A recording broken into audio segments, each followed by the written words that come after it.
नमस्कार दोस्तों, क्या हालचाल, कैसे हैं आप लोग। पीडब्ल्यू के इस प्लेटफॉर्म पर आप सभी का बहुत बहुत स्वागत है। तो भैया मैं फिर से आ गया हूं और इस बारी मैं जो है एक नए अध्याय के साथ आया हूं। कौन सा अध्याय हमारा? तो the story of village Palampur. Palampur गांव की कहानी। हमारा जो सब्जेक्ट है, हमारा जो विषय है, जिसका नाम है अर्थशास्त्र, इसका जो है बहुत ही प्यारा सा चैप्टर है, पहला ही चैप्टर है। इसको हम डिटेल में करने वाले हैं। तो बिना किसी देरी के इस चैप्टर को हम शुरू करते हैं। और एक रिक्वेस्ट है आपसे, तो जो हमारी ये जो प्यारी सी दृष्टि सीरीज जो है शुरू हुई है ना, इसको थोड़ा सा सीरियसली ले लेना। जो भी लेक्चर्स आ रहे हैं उनको साथ के साथ लेते चलो, फिर बाद में जो है आपको कोई भी समस्या नहीं होगी। इस चैप्टर में हम क्या पढ़ने वाले हैं, कैसे पढ़ने वाले हैं, वो सारा जो है डिस्कशन करने वाले हैं हम, है ना। तो बिना किसी देरी के जो है इस चैप्टर को हम शुरू कर देते हैं। मैं हमेशा बोलता हूं, आपके अमित भैया हमेशा बोलते हैं, कभी भी किसी भी चैप्टर को शुरू करो तो उस चैप्टर के नाम पे आओ कि वो चैप्टर कहना क्या चाहता है, उस चैप्टर के नाम में क्या छुपा हुआ है। अब आप कहोगे सर नाम में क्या रखा है भाई, है ना। तो बेटा नाम में बहुत सारी चीजें रखी होती है ना। चैप्टर की हम बात करें, इस अध्याय की हम बात करें, इसके नाम में बहुत कुछ छुपा हुआ है। तो जैसे हम यहां पर बात हो रही है किसी जगह की, है ना। वो जगह का नाम क्या है, वो जगह का नाम क्या है। अगर आप जगह के नाम की बात करोगे तो जगह का नाम है पालमपुर। और पालमपुर एक गांव है क्योंकि लिखा हुआ है इसमें। अब आप ये मत सोच रहे कि पालमपुर गांव सच में है। अब आप यहां पे बहुत सारे बच्चे जो मेरे को देख रहे होंगे बोलेंगे सर पालमपुर तो मेरे पास में ही गांव है, हिमाचल में पालमपुर है, पता नहीं कहां कहां जगह आप जो है पालमपुर बता दोगे। सर पालमपुर है, सच में है। तो बेटा अगर मैं इस चैप्टर की बात करूं, तो पालमपुर जैसा कोई भी गांव जो है एग्जिस्ट नहीं करता। ये एक स्वप्नदर्शी गांव है, यानी कि सच में नहीं है। इस गांव का सहारा लेके, इस पालमपुर जगह का नाम बताकर जो है हम आपको बहुत सारी चीजें बताने की कोशिश करेंगे, है ना। जो कि वो सारी जो चीजें हैं वो इकोनॉमिक्स, यानी कि आपका जो सब्जेक्ट है, आपका जो विषय है अर्थशास्त्र, इससे संबंधित है। अच्छा सर बताने क्या वाले हो? तो इस स्टोरी में ना हम किसी की कहानी नहीं पढ़ने वाले। हम बेसिकली किसकी कहानी पढ़ेंगे? हम जो उत्पादन की कहानी पढ़ेंगे। उत्पादन क्या होता है सर? अरे उत्पादन क्या होता है भाई? कच्चे माल को, जैसे आप पक्का माल बनाते हो, कच्चे माल को जो आप एकदम फाइनल गुड्स में कन्वर्ट कर देते हो, तो उसमें क्या होता है, पूरा जो है लागत लगती है। मान के चलिएगा आप जो है कहीं पर आटा लेने गए, आटा जो होता है ना। तो जैसे ज्यादातर लोग चक्की पे जाते हैं, शहरों की हम बात करें तो यहां पर दुकानों पर आटा मिलता है पैकेट वाला। अब वो पैकेट वाला आटा आपको डायरेक्टली मिल गया, लेकिन अगर उसके पीछे की हम कहानी देखें तो प्रॉपर जो है उसका उत्पादन हुआ होगा, है ना। किसानों ने अपने खेतों में अनाज उगाया होगा, उसके बाद वो अनाज जो है वो बेचने गया होगा मार्केट में। उसके बाद किसी बहुत बड़े होलसेलर ने, किसी बहुत बड़ी कंपनी ने उसको खरीदा होगा। फिर जो है बड़ी बड़ी मशीनें होती हैं, बड़ी बड़ी चक्कियां होती हैं, उसमें जो है उस अनाज को पीसा होगा। उसके बाद उसकी पैकेजिंग हुई होगी। तो यहां पर अलग अलग जो है, यहां पर आप देखोगे अलग अलग कारक होते हैं उत्पादन के अलग अलग कारक होते हैं। जो भी आपको चीज मिल रही है उसके लिए बहुत सारी चीजें होती हैं। सोच के देखिए, जो ये आटा आपको बेच रहा है उसने पूरी जमीन ली होगी, उसके पास बहुत सारी लेबर्स होंगी, है ना। तो ये अलग अलग क्या होते हैं, अलग अलग स्टेप्स होते हैं, अलग अलग आप कारक होते हैं प्रोडक्शन के, उत्पादन के। और उन्हीं कारकों के बारे में जो हम बात करने वाले हैं। और उसमें हम एक चीज का नाम लेंगे, किसका भाई? पालमपुर का। तो पालमपुर की हमने एक कैसा बना लिया, एक स्वप्नदर्शी गांव है। मतलब ये जो गांव जो है वो सच में नहीं है। मतलब सर, मतलब ये सच में नहीं है, लेकिन हाँ इस गांव का सहारा लेके हम बहुत सारे उदाहरण देखेंगे और उन उदाहरण से हम उत्पादन को समझने की कोशिश करेंगे कि किसी भी देश में अगर उत्पादन चल रहा है या किसी के गांव में जो चीजें चल रही हैं, जो आर्थिक क्रियाएं चल रही हैं, वो कैसे चलती हैं। उसमें जो है हम इस गांव का उदाहरण लेंगे। कहने का मतलब क्या, आखिरी बार बता रहा हूं कि इस गांव का सहारा लेके, मतलब ये गांव जो है वो सच में नहीं है। इस गांव का सहारा लेके हम जो है बहुत सारी चीजों को जो है समझने की कोशिश करेंगे, जो कि आपका जो विषय है इकोनॉमिक्स, अर्थशास्त्र, इससे संबंधित है। क्लियर हुआ? चलिए तो शुरू करते हैं। और सबसे पहले हम ये देख लेते हैं कि इसमें हम क्या क्या पढ़ने वाले हैं, कौन कौन से जो हमारे टॉपिक्स हैं वो हमारे रहने वाले हैं। तो सबसे पहले हम बात करेंगे इसके बारे में, क्योंकि हम ग्रामीण इलाकों की बात कर रहे हैं। भारत जो है एक, आप बोल सकते हो ग्रामीण ज्यादा क्षेत्र ज्यादा है भारत में, है ना। एक कृषि प्रधान देश बोला जाता है भारत को। क्यों बोला जाता है? क्योंकि यहां पर जो है ज्यादातर जो लोग हैं, ज्यादातर जो हमारी जनसंख्या है वो कृषि करती है और खेती करती है ना। तो सबसे पहले हम गांव की ही बात कर रहे हैं, क्योंकि ज्यादातर जो लोग हैं गांव वाले हैं। और वहां पर कैसे क्या चलता है, वहां पे जो उनकी डे टू डे लाइफ जो है, यानी कि जो उनकी एक होता है ना कि एक सब्सिस्टेंस क्राइसिस जो हम बोलते हैं, सब्सिस्टेंस जो स्ट्रेटेजी जो होती है, जीवन निर्वाह जो होता है, कैसे वो अपने जीवन को चलाते हैं, उसकी हम जो है बात करेंगे। क्लियर हुआ? सबसे पहले हम ग्रामीण अर्थव्यवस्था की बात करेंगे। यहां पे हम पूरे देश की अर्थव्यवस्था की बात नहीं कर रहे हैं, हम यहां पे गांव की अर्थव्यवस्था की बात कर रहे हैं, है ना। सर अर्थव्यवस्था क्या होता है? सर ये अर्थव्यवस्था क्या है? इसे हम इकोनॉमी बोलते हैं। जैसे आपने सुना होगा कि भैया चाइना की इकोनॉमी जो है बहुत ज्यादा बढ़ चुकी है, बहुत ज्यादा ग्रो कर चुकी है। भारत की जो इकोनॉमी है, भारत की जो अर्थव्यवस्था है, अभी चाइना से पीछे है। ये सारी चीजें आप सुनी होगी। तो अर्थव्यवस्था का मतलब क्या होता है? अगर मैं बिल्कुल सिंपल सी डेफिनेशन बताऊं कि हर जगह क्या होता है, हर जगह उत्पादन होता है ना। और जब हम उसका अध्ययन करते हैं, जो भी लेन देन हो रहा है, जो भी आर्थिक क्रियाएं हो रही हैं, उसका जब हम अध्ययन करते हैं तो वो किसमें आता है? तो वो जो है अर्थव्यवस्था में आता है ना। एक उदाहरण लेता हूं छोटा सा मैं। मान के चलिएगा आप जो है घर से सुबह निकलते हो स्कूल के लिए, तो स्कूल के लिए जब आप निकले, स्कूल के लिए आपने ऑटो रिक्शा पकड़ा, उसको 20 रुपए दिया आपने, फिर आप स्कूल में गए, स्कूल में जब आपका लंच हुआ तो वहां पे कैंटीन में आपने कुछ 20 रुपए का 30 रुपए का खा लिया, उसको पैसे दिया आपने, फिर उधर से आए आपने फिर से ऑटो रिक्शा वाले को पैसे दिए, जब आप घर पे आए तो मम्मी ने कुछ सामान लेने भेज दिया आपको, आपने आपकी मम्मी ने आपको पैसे दिए। तो ये सब क्या है भाई? ये सब जो है आर्थिक क्रियाएं हैं जो आप कर रहे हो, और ऐसे पूरे देश में पता नहीं कितनी आर्थिक क्रियाएं चल रही होंगी। तो उसके अध्ययन को हम क्या बोल देते हैं? उसके अध्ययन को हम अर्थव्यवस्था बोल देते हैं। हालांकि अर्थव्यवस्था को आप आगे जो बड़ी बड़ी क्लासेस आएंगी उसमें पढ़ोगे, समझोगे, आप 10वीं में पढ़ोगे, आप 11वीं में पढ़ोगे आप, लेकिन अभी फिलहाल इतना ही समझो, बहुत ही शॉर्ट में, बहुत ही एक साधारण सी भाषा में मैंने आपको समझा दिया है। तो यहां पर हम क्या करेंगे? बेसिकली हम यहां पर पालमपुर गांव की अर्थव्यवस्था की बात करेंगे कि यहां पे जो लोग हैं वो डेली लाइफ में क्या करते हैं, वो अपने दैनिक जीवन में क्या करते हैं। सिंपल सी बात है, ठीक है। चलिए फिर बाद में बात करेंगे हम उत्पादन का संगठन, कि भाई जो उत्पादन होता है, क्योंकि मेन जो यहां पर फोकस रहेगा हमारा वो उत्पादन पे ही रहेगा, कि किसी भी चीज का अगर उत्पादन हो रहा है तो उसमें कौन कौन से संगठन होते हैं, है ना, कौन कौन से जो है कारक होते हैं, ये बोल सकते हो उत्पादन के कारक कौन से होते हैं। उसके बाद आप कृषि में सुधार की बात करोगे कि भाई कृषि तो चल रही है लेकिन कृषि में हमें बहुत सुधार की जरूरत है। उसके बाद हम किसकी बात करेंगे? जमीन के अति उपयोग से हानियों की बात करेंगे, और अलग अलग जो टॉपिक्स हैं आप देख सकते हो, भूमि का असमान वितरण की हम बात करेंगे, किसी के पास भूमि ज्यादा है, किसी के पास भूमि कम है, इसकी हम बात करेंगे। पलायन की समस्या की हम बात करेंगे। पलायन का मतलब क्या होता है? जब कोई इंसान एक जगह से दूसरी जगह जाता है तो उसको पलायन बोलते हैं, है ना। जैसे मान के चलो मैं यहां पर रह रहा हूं, अब मेरी जो आर्थिक क्रियाएं वो यहां पर चल रही हैं, अब मान के चलो फ्यूचर में, भविष्य में आर्थिक क्रियाएं यहां से नहीं चलेंगी तो मैं किसी और जगह जाऊंगा जहां पर मेरी आर्थिक क्रियाएं चलेंगी। तो पलायन का मतलब क्या होता है? एक जगह से दूसरी जगह शिफ्ट हो जाना है। इसको हम अंग्रेजी में माइग्रेशन बोलते हैं।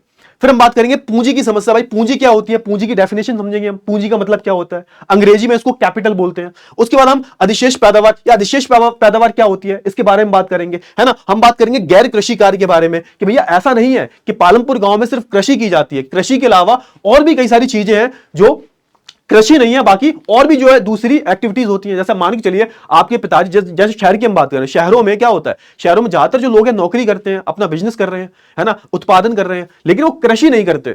और यही अंतर हो जाता है गांव में और शहर में, है ना, कि गांव के जो लोग होते हैं वो ज्यादातर किस पर निर्भर होते हैं? कृषि पर निर्भर होते हैं। लेकिन शहर के जो लोग होते हैं वो जो गैर कृषि कार्य जो होते हैं उन पर निर्भर होते हैं। उनके बारे में हम जो बात करेंगे कि भैया पालमपुर में कृषि के अलावा और दूसरे कौन से कार्य किए जाते हैं।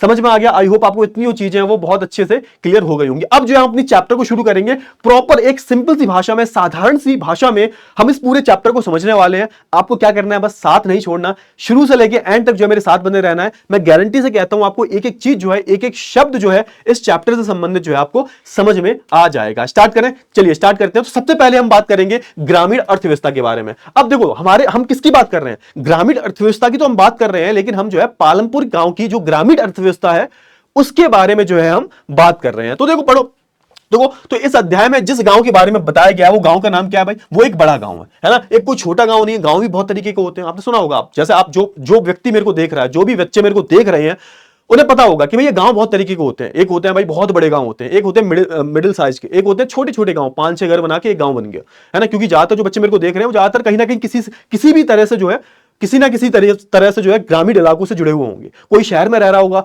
दादी बाबा गांव में रह रहे होंगे। ऐसा होता है ना, जैसे मेरे दादी बाबा जो है गांव में रहते हैं, है ना। तो हर कोई इंसान जो मेरे को देख रहा है अभी, ज्यादातर जो लोग हैं वो किसी ना किसी गांव से जुड़े हुए होंगे, और उन्हें पता होगा भैया बड़े गांव होते हैं, छोटे गांव होते हैं। तो अगर मैं बात करूं पालमपुर की, तो पालमपुर एक जो है बड़ा गांव है ना। यह गांव पास के शहर से जो है एक पक्की सड़क द्वारा जुड़ा हुआ है। अब ये देखो बहुत ही रिलेटेबल है, आप लोग बहुत ज्यादा अच्छे से जो है जोड़ सकते हो इस चीज को, कि आपका भी जो गांव होगा ना, है ना, वो भी किसी बड़े कस्बे से, किसी बड़े डिस्ट्रिक्ट से जुड़ा हुआ होगा, है ना, और किसी पक्की सड़क से जुड़ा हुआ होगा जो कि उस बड़े शहर या बड़े कस्बे तक उस गांव को जोड़ती होगी। तो यहां पर भी सेम है। ऐसा सेम क्या है भाई? तो ये जो गांव है वो एक बड़े शहर, है ना, कि एक पक्की सड़क से जुड़ा हुआ है। यानी कि अगर आप देखोगे, जैसे आप यहां पे देख सकते हो, यहां पे पूरा गांव है, मान के चलिए पालमपुर गांव है। अब यहां पे एक छोटी सड़क है, ये गांव वाली सड़क है, जिसको जो गांव के जो लोग हैं वो इस्तेमाल करते हैं। लेकिन ये आप देख सकते हो ये बड़ी सड़क है, ये बड़ी सड़क है, और ये कहां तक जाती है? ये जो है बड़े शहर की तरफ जो है जाती है ना। तो यहां पे आप देख सकते हो, और हर गांव में यही होता है। भारत के हर गांव में आप देखोगे कोई ना कोई जो गांव होगा वो किसी बड़े शहर या फिर बड़े कस्बे के आसपास होता है। समझ में आ गया? तो ये भी ऐसा ही सेम यहां पर है। और यहां पे देखो, ये जो गांव की बात हो रही है ये एक स्वप्नदर्शी गांव है, रियल में नहीं एग्जिस्ट करता। तो अगर मैं जो भी चीजें बता रहा हूं तो जरूरी नहीं है कि आप पालमपुर से ही जोड़ पाओ, आप अपने गांव से भी देख सकते हो जोड़ के। क्योंकि अपने गांव से अगर आप अपने गांव को लेते हो उदाहरण के तौर पर, तो आपको और अच्छे से समझ में आ जाएगा, है ना। तो मैं ये नहीं कह रहा कि आप पालमपुर लो, आपके गांव में भी सेम गतिविधि जो हो रही है वो पालमपुर में हो रही है, और जो पालमपुर में सेम गतिविधि हो रही है वो आपके गांव में भी हो रही है। तो यहां पर जो जिस बंदे ने भी चैप्टर को बनाया होगा, भाई मतलब मैं जस्ट बोल रहा हूं कि जो भी जिस बंदे ने चैप्टर बनाया है तो उसने भारत के गांव को ध्यान में रखते हुए बनाया है। तो आप चाहे किसी भी गांव से हो, इस चैप्टर को आप कनेक्ट कर सकते हो अपने गांव से। आपको जरूरी नहीं है कि आप पालमपुर को ही देखो, आप कोई भी गांव देख लो, कोई दिक्कत वाली बात नहीं, आप अपने ही गांव को ले लो उदाहरण के तौर पर। ठीक है, चलिए, इस गांव में एक प्राथमिक स्वास्थ्य केंद्र, स्कूल, सिंचाई सुविधाएं और बिजली की सुविधा उपलब्ध है। अब हम बात करें, जैसे आपने देखा होगा बड़े बड़े गांव होते हैं तो वहां पर क्या होता है भाई, वहां पर जो है एक स्वास्थ्य केंद्र होता है ना। जैसे सरकारी हॉस्पिटल की बात नहीं कर रहा, एक हेल्थ केयर सेंटर होता है, छोटा सा सेंटर होता है। अब जब होता है ना छोटी मोटी कोई बीमारी हो जाती है, सर्दी जुकाम हो जाता है ना, डेंगू वगैरह हो गया, मलेरिया वगैरह हो गया, तो होता क्या है यहाँ पर आप जाओगे तो आपको कुछ दवाइयां मिल जाएंगी। प्रॉब्लम ज्यादा सीरियस होती है तो वो क्या करते हैं, उस शहर की तरफ रेफर कर देते हैं, भाई शहर ले जाओ, ये ज्यादा बड़ी प्रॉब्लम है। लेकिन छोटी मोटी समस्या जो होती है, सर्दी जुकाम, वायरल फीवर जैसी समस्याएं होती है, तो आप जाकर आपके गांव के हर गांव के पास जो है, हर बड़े गांव के पास जो है, आप देखोगे स्वास्थ्य केंद्र होता है। या फिर ऐसा भी हो सकता है, बहुत सारे छोटे छोटे गांव होते हैं, उनके बीच में एक स्वास्थ्य केंद्र होता है कि इन सारे गांव में जो भी समस्याएं होंगी स्वास्थ्य से संबंधित, वो आके जो है इन केंद्र पे दिखा सकता है ना। आपने देखा होगा गांव में सरकारी स्कूल्स भी होते हैं, प्राइवेट स्कूल्स भी होते हैं। जैसे मैं अपने गांव की बात करूं तो मेरे गांव के पास जो है, एक तो वही प्राइमरी स्कूल्स होते हैं, आपने देखा होगा, एक इंटर कॉलेज भी है मेरे गांव में, है ना। और उसके अलावा जो प्राइवेट स्कूल भी खुल गए हैं आजकल। तो आजकल की हम बात करें तो सीबीएसई स्कूल जो है, इस तरह के जो स्कूल है, वो भी जो है गांव के आसपास जो है खुल गए हैं। क्लियर हुआ? तो यहां पर भी ऐसा कुछ आपको सुविधाएं जो है देखने को मिल जाती है, प्लस यहां पर बिजली भी आपको जो है देखने को मिल जाती है, यानी कि इस गांव में जो है बिजली की भी सुविधा है। क्लियर हुआ? आज के टाइम की हम बात करेंगे तो ज्यादातर जो गांव है वहां पर जो है आपको अच्छी खासी बिजली की सुविधा देखने को मिल जाएगी। आगे बात कर लेते हैं। अब यहां पे बात करें, भारत में जो है पालमपुर जैसे गांव की संख्या जो है काफी कम है। अब क्यों कम बताया जा रहा है? क्योंकि यहां पे आप देखो ना, यहां पे सब हर चीज की व्यवस्था है और हर गांव में व्यवस्था नहीं होती। बहुत सारे ऐसे गांव होते हैं उनके आसपास जो है कोई भी स्वास्थ्य केंद्र नहीं होता, है ना, बिजली की व्यवस्था भी नहीं होती, या फिर बिजली आती भी है तो बहुत कम आती है। स्कूल बहुत दूर होते हैं, बच्चे बेचारे 20-20 किलोमीटर साइकिल चला के जाते हैं स्कूल, तब जाके वो पढ़ाई करते हैं। तो यहां पर हम बात करें तो भारत की अगर हम बात करें तो भारत में जो पालमपुर जैसे गांव है ना, वो बहुत कम है। आपने देखा होगा बड़े गांव जो होते हैं, जो काफी विकसित गांव होते हैं, उनमें ये सारी सुविधाएं होती हैं। बाकी जो छोटे मोटे गांव होते हैं उनमें जो है ये वाली सुविधाएं देखने को नहीं मिलती, है ना। आज भी जो अधिकतर गांव में जो है सड़कें नहीं है, कच्ची सड़कें होती हैं। आपने देखा होगा, आज भी, आज की बात कर रहा हूं मैं, प्रेजेंट है 2024 की बात कर रहा हूं मैं, ऐसे बहुत सारे गांव हैं। मेरे गांव के पास एक छोटा सा गांव है, हालांकि मेरे गांव की सड़क भी बहुत खराब है और मेरा गांव बहुत बड़ा है, लेकिन अगर मैं आसपास के गांव की बात करूं, वहां पे तो सड़क होती नहीं है। और सड़क मतलब सड़क का ना होने का मतलब क्या है कि सड़क तो होती है लेकिन कच्ची सड़क होती है भाई, धूल मिट्टी जम रही होती है उस पे तुम कोई कार या फिर कोई बड़ा वाहन जो है नहीं चला सकते। क्लियर हुआ ना? और फिर ऐसे में क्या होता है, जब सड़क किसी गांव की अच्छी नहीं होती तो दिक्कत क्या होती है, चीजें बहुत लेट हो जाती हैं। आप गांव से कोई भी आर्थिक गतिविधि करते हो तो आपके गांव में सड़क ही नहीं है तो कैसे करोगे आर्थिक गतिविधि?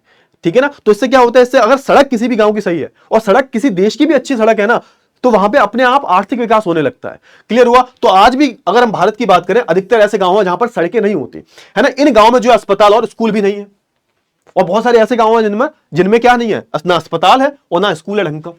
चलिए, बहुत ही अच्छी बात है। अधिकतर गांव में जो है बिजली की लाइन तो है, लेकिन बिजली कभी कभार आती है, कभी कभार जो है बिजली आती है। तो मैंने थोड़ी देर पहले आपको बोला कि ऐसे बहुत सारे गांव हैं, है ना, जहां पर क्या होता है, जहां पर बिजली है, प्रॉपर सब कुछ है, खंबे वगैरह लगा दिए हैं, तार वगैरह लगे हुए हैं, लेकिन सिर्फ बिजली जो है दिखावटी की आती है। क्लियर हुआ? मतलब 24 घंटे की हम बात करें तो 4 से 5 घंटे बिजली आती है, ये भी बहुत ज्यादा बता दिया मैंने।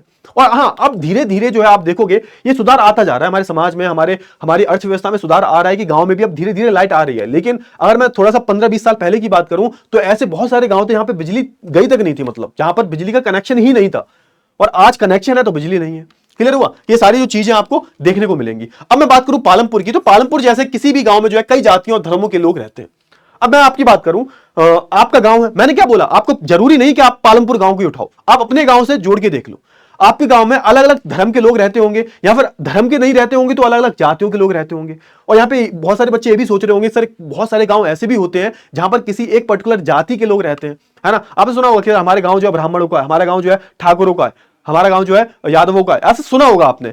यानी कि जो यादव जनसंख्या जो है, ब्राह्मण जनसंख्या जो है, ठाकुर जो है, ये बहुत ज्यादा होते हैं किसी किसी गांव में, और दूसरी जातियां बहुत कम होती हैं। या फिर ऐसा भी होता है कि मिक्स हो, यानी कि हर जाति का इंसान जो है उस बड़े गांव में रह रहा हो, हर धर्म का इंसान जो उस गांव में रह रहा हो। तो ऐसे अगर मैं बात करूं पालमपुर की, तो पालमपुर में जो है अलग अलग जातियों और धर्मों के जो लोग हैं वो रहते हैं।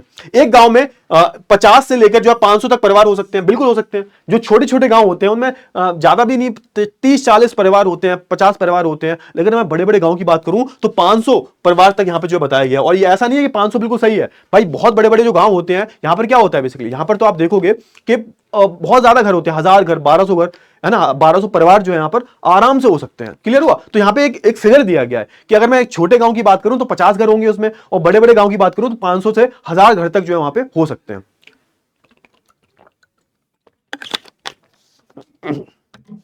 तो ये सारी चीजें क्लियर हुआ। चलिए आगे बढ़ते हैं, हम आगे बढ़े। अधिकतर भूमि जो है ऊंची जाति के लोगों के पास होती है। अब ये जो बताया गया, ये जो स्टेटमेंट है, ये अपने आप में बहुत ज्यादा सच है, बहुत ज्यादा रियल है। आप सोच के देखो कि आपके गांव में जो उच्च जाति का, जो अपने आप को मानते हैं, ऐसा कुछ होता नहीं, जाति ऐसा कोई चीज होती नहीं है। लेकिन दिक्कत क्या हुई है कि हमारे हिंदू समाज में ये प्रॉब्लम स्टार्टिंग से रही है। एक जाति व्यवस्था जो है भारत में बन गई, और अभी से नहीं बनी, ये हजारों सालों से जो है जाति व्यवस्था हमारे भारत में चली आ रही है। और दिक्कत क्या होती है, इससे दिक्कत ये होती है कि जो अपने आप को ऊंची जाति का बताते हैं, वो जो है ज्यादा संसाधनों पर जो है कंट्रोल करके रखते हैं, हक जमा के रखते हैं। तो यहां पर भी वही सीन है कि जैसे आप ज्यादातर गांव में जाओगे तो जो अपने आप को उच्च जाति का बताते हैं, वही क्या है, वही ज्यादातर जो है जमीनों पर अपना कंट्रोल रखते हैं। बाकी जो बेचारे पिछड़े हुए लोग हैं, है ना, उन पर जो है ज्यादा जो है जमीन नहीं होती, या फिर बिल्कुल नहीं होती। वो क्या करते हैं, वो जो है भूमिहीन होते हैं और दूसरे की जमीनों पर जो है काम करते हैं। और ये सच है, आप अगर थोड़ा सा सोच के देखोगे अपने गांव में, ठीक है, तो ये होगा, मतलब बहुत सच है कि आपके गांव में क्या होगा, बेसिकली आपके गांव में आप देखोगे कि ज्यादातर जो जमीनें होंगी वो उच्च जाति के जो लोग हैं उनके हाथ में होंगी, उनका कंट्रोल ज्यादा होगा। अगर 100% में ले लेता हूं, है ना, 100 में ऐसा होता है कि 90% जो जमीन होती है वो जो उच्च जाति का बताते हैं अपने आप को, उनकी होती है। बाकी 10% जमीनें जो होंगी वो बाकी जातियों की होंगी, है ना, वो पिछड़े वर्ग की होंगी। तो ऐसा जो है यहां पर भी आपको देखने को मिल जाता है, यानी कि पालमपुर में भी जो है ऐसा कुछ आपको देखने को मिल जाता है कि भाई ज्यादातर जो जमीनें हैं वो उच्च वर्ग के हाथ में है, बाकी जमीन जो है पिछड़ी जाति और अल्पसंख्यकों के पास होती है। अल्पसंख्यक का मतलब क्या होता है भाई? अल्पसंख्यक का मतलब क्या होता है? जिनकी संख्या कम होती है, जिनकी संख्या बहुत कम है, उनको जो है हम अल्पसंख्यक बोल देते हैं। मतलब ये अल्पसंख्यक क्या हो सकते हैं? अल्पसंख्यक धर्म के लोग हो सकते हैं भाई। कुछ धर्म के जो लोग होते हैं बहुत कम होते हैं, मान के चलो गांव में 50 घर है ना, 50 में से 48 जो घर हैं वो एक सेम धर्म के हैं, और 2 जो घर हैं वो अलग धर्म के हैं। तो वो जो 2 लोग बचे हुए हैं उनकी संख्या बहुत कम है, तो वो क्या कहलाएंगे? तो वो अल्पसंख्यक कहलाएंगे। मतलब अल्पसंख्यक का मतलब क्या हुआ? वो बहुत ही कम है, कम संख्या जिनकी होती है उनको अल्पसंख्यक बोल देते हैं। दलित अक्सर जो है भूमिहीन होते हैं और वे गांव के बाहर ही रहते हैं। अब ये जो स्टेटमेंट है अपने आप में बहुत ही आप बोल सकते हो दुखद स्टेटमेंट है, और सच भी है। आपके गांव की हम बात करें, ऐसे बहुत सारे गांव अभी भी देखने को मिल जाते हैं। अगर आप यूपी बिहार साइड जाओगे तो वहां अभी भी देखने को मिल जाता है कि ज्यादातर जो घर होते हैं वो कैसे होते हैं? ज्यादातर जो घर, मतलब ज्यादातर मैं दलितों की बात करूं, ज्यादातर दलितों की घरों की बात करूं, तो वो जो मेन गांव होगा उससे थोड़ा सा हटके होते हैं, है ना। या फिर आपने देखा होगा, कभी आपने देखा होगा ऐसा कभी होता है कि मान के चलो ये पूरा गांव बसा हुआ है ना, ये पूरा गांव बसा हुआ है ना, और मान के चलो गांव की जो एंट्री है वो यहां से होती है ना, यहां से होती है गांव की एंट्री। तो आप देखोगे दलित वगैरह जो होते हैं उनके घर जो है इधर साइड में ही होते हैं, है ना, साइड में होंगे, साइड में उनके 10 15 20 घर जो भी होते हैं साइड में होते हैं। फिर आप जब आगे जाओगे तो आगे जो है बाकी के जो लोग हैं उनके जो है बाकी की जो जातियों के लोग हैं उनके घर मिलेंगे आपको, है ना। तो या तो इनके घर जो होते हैं वो बिल्कुल गांव के बाहर होंगे, या फिर अगर गांव के अंदर भी होते हैं ना तो बिल्कुल शुरुआत में होते हैं, एक जगह ही रहते हैं। ऐसा नहीं है कि गांव के बीचों बीच रह रहे हो। क्लियर हुआ? तो यहां पे वही बात बताई गई है कि दलित जो होते हैं ये अक्सर क्या होते हैं? भूमिहीन होते हैं, या फिर भूमि भी इनके पास होगी तो बीघा 2 बीघा 3 बीघा इतनी होती है, बहुत कम भूमि होती है। ये ज्यादातर दूसरों की भूमि पर काम करते हैं, और ये ज्यादातर इनके जो घर होते हैं वो गांव के बाहर ही होते हैं, या फिर गांव के जस्ट स्टार्टिंग में पड़ जाएंगे। सारे के सारे जो लोग हैं, जो आपने देखा होगा गांव में देखते होगे आप कि जितने भी दलित जो वर्ग है पूरा जो है एक ही जगह रहता है, और उनको किसी नाम से भी बुलाते हैं उधर साइड। क्लियर हुआ? तो ये सारी चीजें हो गई। आगे बात कर लेते हैं। अब हम बात कर लेते हैं उत्पादन के संगठनों के बारे में। उत्पादन के संगठनों के बारे में बात कर लेते हैं। देखो हर गांव में उत्पादन होता है ना, खेती वेती होती है, हर चीज होती है। मैं बात करूं कृषि की, गैर कृषि की, तो हर जगह आपको उत्पादन देखने को मिल जाएगा। यहां पर मैं क्या कर रहा हूं, यहां पे मैं कंटेंट डिलीवर कर रहा हूं, तो ये भी एक तरह का प्रोडक्शन हो गया भाई। यहां पे हम बैठे हुए हैं, आप अपने फोन में जो है मेरे को देख पा रहे हो, और जो है मैं आपको पढ़ा पा रहा हूं। क्लियर हुआ ना? तो यहां पे किसकी बात करेंगे? उत्पादन का संगठन की बात करेंगे, या फिर आप यहां पे ये भी लिख सकते हो उत्पादन के कारकों के बारे में बात करेंगे कि जब कोई उत्पादन होता है, किसी भी चीज का उत्पादन हो रहा है, किसी भी चीज का प्रोडक्शन हो रहा है, यानी कि किसी भी कच्चे माल को जो है आप विनिर्माण कर जो है क्या कर रहे हो, उसको इस्तेमाल करने लायक बना रहे हो, है ना। मान के चलो एक उदाहरण देता हूं मैं, बहुत ही सिंपल सा। मैंने क्या पहन रखी है? मैंने जो है टी शर्ट पहन रखी है। अब ये जो टी शर्ट बनी होगी, ऐसा तो है नहीं कि ये जो टी शर्ट है पेड़ पर लगी मिल गई होगी। अब ये टी शर्ट कॉटन की है, और कॉटन कहां लगता है? कॉटन पेड़ पे लगता है भाई, कॉटन का पौधा होता है, ठीक है। तो उस कॉटन के पौधे को पहले यहां पे निकाला होगा उसको, है ना, उसकी खेती की गई होगी, उसके बाद सिलाई कताई बुनाई वगैरह ये पूरा जो है प्रोसेस होता है प्रॉपर। उसके बाद जो है कोई कपड़ा बनता है, कपड़ा जो है बनने के बाद क्या होता है, उसके बाद उसको जो है सिला जाता है, उसके बाद जो आप देखोगे वो पूरी टी शर्ट या शर्ट बन जाती है ना। यानी कि यहां तक मैंने इस टी शर्ट को पहन रखा है, इसको प्रॉपर जो है इसका प्रोडक्शन में बहुत सारे जो है कारक रहे होंगे। बहुत सारे, है ना। जैसे किसान ने खेत पे खेती की होगी, उसके बाद कोई बहुत बड़ा जो मालिक होगा, बिजनेसमैन जो होगा, है ना, वो उसने क्या किया होगा, उस कॉटन को, उस कपास को जो है पूरा सिलाई कताई बुनाई करके जो है उसको तैयार किया होगा। तो इसमें बहुत सारे लोग भी लगे होंगे, पैसा लगा होगा, जमीन लगी होगी। तो ये सब क्या है भाई, ये सब जो है उत्पादन की तो कारक है। यानी कि तुम किसी कच्चे माल को, जो माल इस्तेमाल करने लायक नहीं है, उसको जो है एक ऐसी चीज में तब्दील कर रहे हो जो उसको और ज्यादा यूजफुल बना रही है, उसे इस्तेमाल करने लायक बना रही है। अब तक आप देखोगे, जैसे कॉटन की हम बात करें, कपास की हम बात करें, वो पेड़ पे लगी हुई है तो उसका कोई इस्तेमाल नहीं है, वो एक कच्चा माल है। लेकिन अब उस कॉटन का, उस कपास को आप प्रॉपर एक विनिर्माण के जरिए, एक मैन्युफैक्चरिंग के जरिए आप जो है उसे पहनने लायक बना देते हो, उसे कपड़ा बना देते हो उसका, तो वो इस्तेमाल करने लायक हो जाती है। तो इसमें पूरी मेहनत लगती है ना। तो उसी के बारे में हम बात करेंगे। हम किसी भी उत्पादन, किसी भी वस्तु का उत्पादन होता है, उसके कारकों के बारे में बात करने वाले हैं। क्या क्या कारक होते हैं, क्या क्या उसके फैक्टर्स होते हैं, है ना। तो यहां पे पढ़ो ध्यान से देखो। उत्पादन के संगठन के लिए जो है 4 मुख्य आगत की जो है जरूरत होती है। पहली क्या है, यहां पे पहला भूमि। भूमि बताई गई है भाई। अरे भूमि नहीं होगी तो कहां करोगे, हवा में करोगे क्या? कोई भी उत्पादन करोगे भूमि पर रह के करोगे ना। मैं आपको पढ़ा रहा हूं, कहां पढ़ा रहा हूं, भूमि पर रह के पढ़ा रहा हूं, जमीन पर रह के पढ़ा रहा हूं ना मैं आपको, हवा में तो पढ़ा नहीं रहा। तो सबसे पहली बात है भूमि। मान के चलिए आप कोई बिजनेस शुरू करना चाहते हो, मान लो एक बार अपने आप को बिजनेसमैन, कोई बढ़िया धंधा शुरू करना चाहते हो, बिजनेस शुरू करना चाहते हो, और मान के चलो आप क्या करना चाहते हो, आप जो है हाँ चीनी की मिल खोलना चाहते हो। सोच के देखो, आप जो है चीनी की मिल खोलना चाहते हो। अब चीनी की मिल, आपको पता है कि जो गन्ना जो होता है, गन्ने से चीनी बनती है, जैगरी बनती है, सब कुछ बनता है ना। लेकिन आपको एक मशीन भी तो चाहिए कि पूरे भाई गन्ने का रस निकाल के उसको पूरा प्रोसेस करने के बाद जो है पूरी चीनी वीनी बनती है, बहुत सारी लागत लगती है। तो सबसे पहले अगर आप चीनी की मिल खोलोगे, तो वो मिल कहां खोलोगे आप? जमीन पर ही तो खोलोगे, हवा में तो खोलोगे नहीं, जमीन पर खोलोगे। और जब जमीन पर खोलोगे तो उसके लिए आपको भूमि की जरूरत पड़ेगी, ठीक है। तो सबसे पहला क्या हो गया, भूमि। एक, जब आप कोई भी उत्पादन कर रहे हो, मान के चलो आप चीनी का उत्पादन कर रहे हो, चीनी वाला उदाहरण ले लो, अच्छा उदाहरण है ना। मान के चलो आप चीनी का उदाहरण ले लो, चीनी। अब चीनी का आप उत्पादन कर रहे हो और आपके पास बहुत पैसा है, ठीक है। तो सबसे पहले क्या करोगे, आपको जो है मिल खोलने की जरूरत पड़ेगी, मिल, है ना। जब मिल खोलोगे तो उसके लिए आपको भूमि की जरूरत पड़ेगी। तो आपने जो है भूमि ले ली।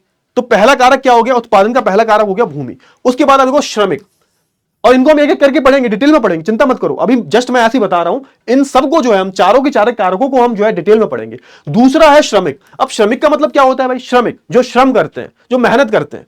अब भाई तुमने जमीन ले ली, अब जमीन के ऊपर तुम्हें पूरी मिल बनानी है, पूरी मशीन रखनी है, लोगों को लगाना है। अब भाई इतनी बड़ी मिल है, आप अकेले तो संभाल नहीं लोगे, तो आपको बहुत सारे जो है मजदूरों की जरूरत पड़ेगी, बहुत सारे श्रमिक लोगों की जरूरत पड़ेगी। वो क्या करेंगे, वो आपके लिए जो है उत्पादन करेंगे। आप जो है उन्हें सैलरी दोगे, उनको पगार दोगे, आप पैसा दोगे उन्हें, और वो जो है आपके यहां पे नौकरी करेंगे। तो यहां पर दूसरा क्या हो गया, दूसरा हो गया श्रमिक, मजदूर, ठीक है। तीसरे की हम बात कर लेते हैं, भौतिक पूंजी।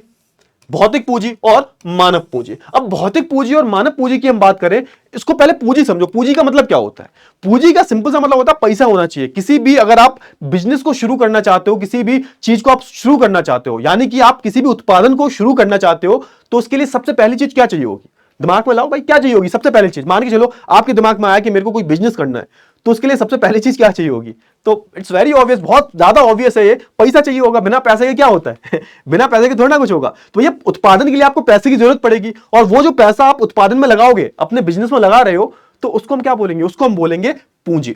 अब पूंजी भी दो तरह की होती है, भौतिक पूंजी और मानव पूंजी, है ना। भौतिक पूंजी की हम बात करें, फिजिकल कैपिटल जो होती है, जैसे मान के चलो आपको मशीनों की जरूरत पड़ेगी, है ना। जो भी जैसे हम बात करें डे टू डे जो खर्चे होते हैं बेसिकली आपके निकालने के लिए, उसकी जरूरत पड़ेगी आपको, बिजली का खर्चा आ गया। तो ये सारी चीजें क्या है, ये आपकी देखो फिजिकल कैपिटल का मतलब क्या होता है, जो आपको चीजें दिख रही हैं, जो आपको टच कर सकते हो आप। आपके बहुत सारे एसेट्स होते हैं, है ना। मान के चलो आपने बहुत सारा लोहा खरीद रखा है, आपने बहुत सारी मशीनें खरीद रखी हैं, तो ये सब क्या हो गया, ये सब आपकी भौतिक पूंजी हो गई, है ना। आपने इसे खरीदा, आप इसको टच कर सकते हो, छू सकते हो, बेच सकते हो आप इसे, है ना। और हम बात करें किसके बारे में, मानव पूंजी के बारे में। मानव पूंजी क्या होती है, ह्यूमन कैपिटल जिसे हम बोलते हैं। तो बेसिकली हम जो मानव है, ये भी तो एक पूंजी है ना, ये भी तो अपना कुछ ना कुछ योगदान दे रहे हैं ना। तो आपने इतने सारे लोगों को जो है हायर कर रखा होगा, मानव पूंजी यही तो हो गई।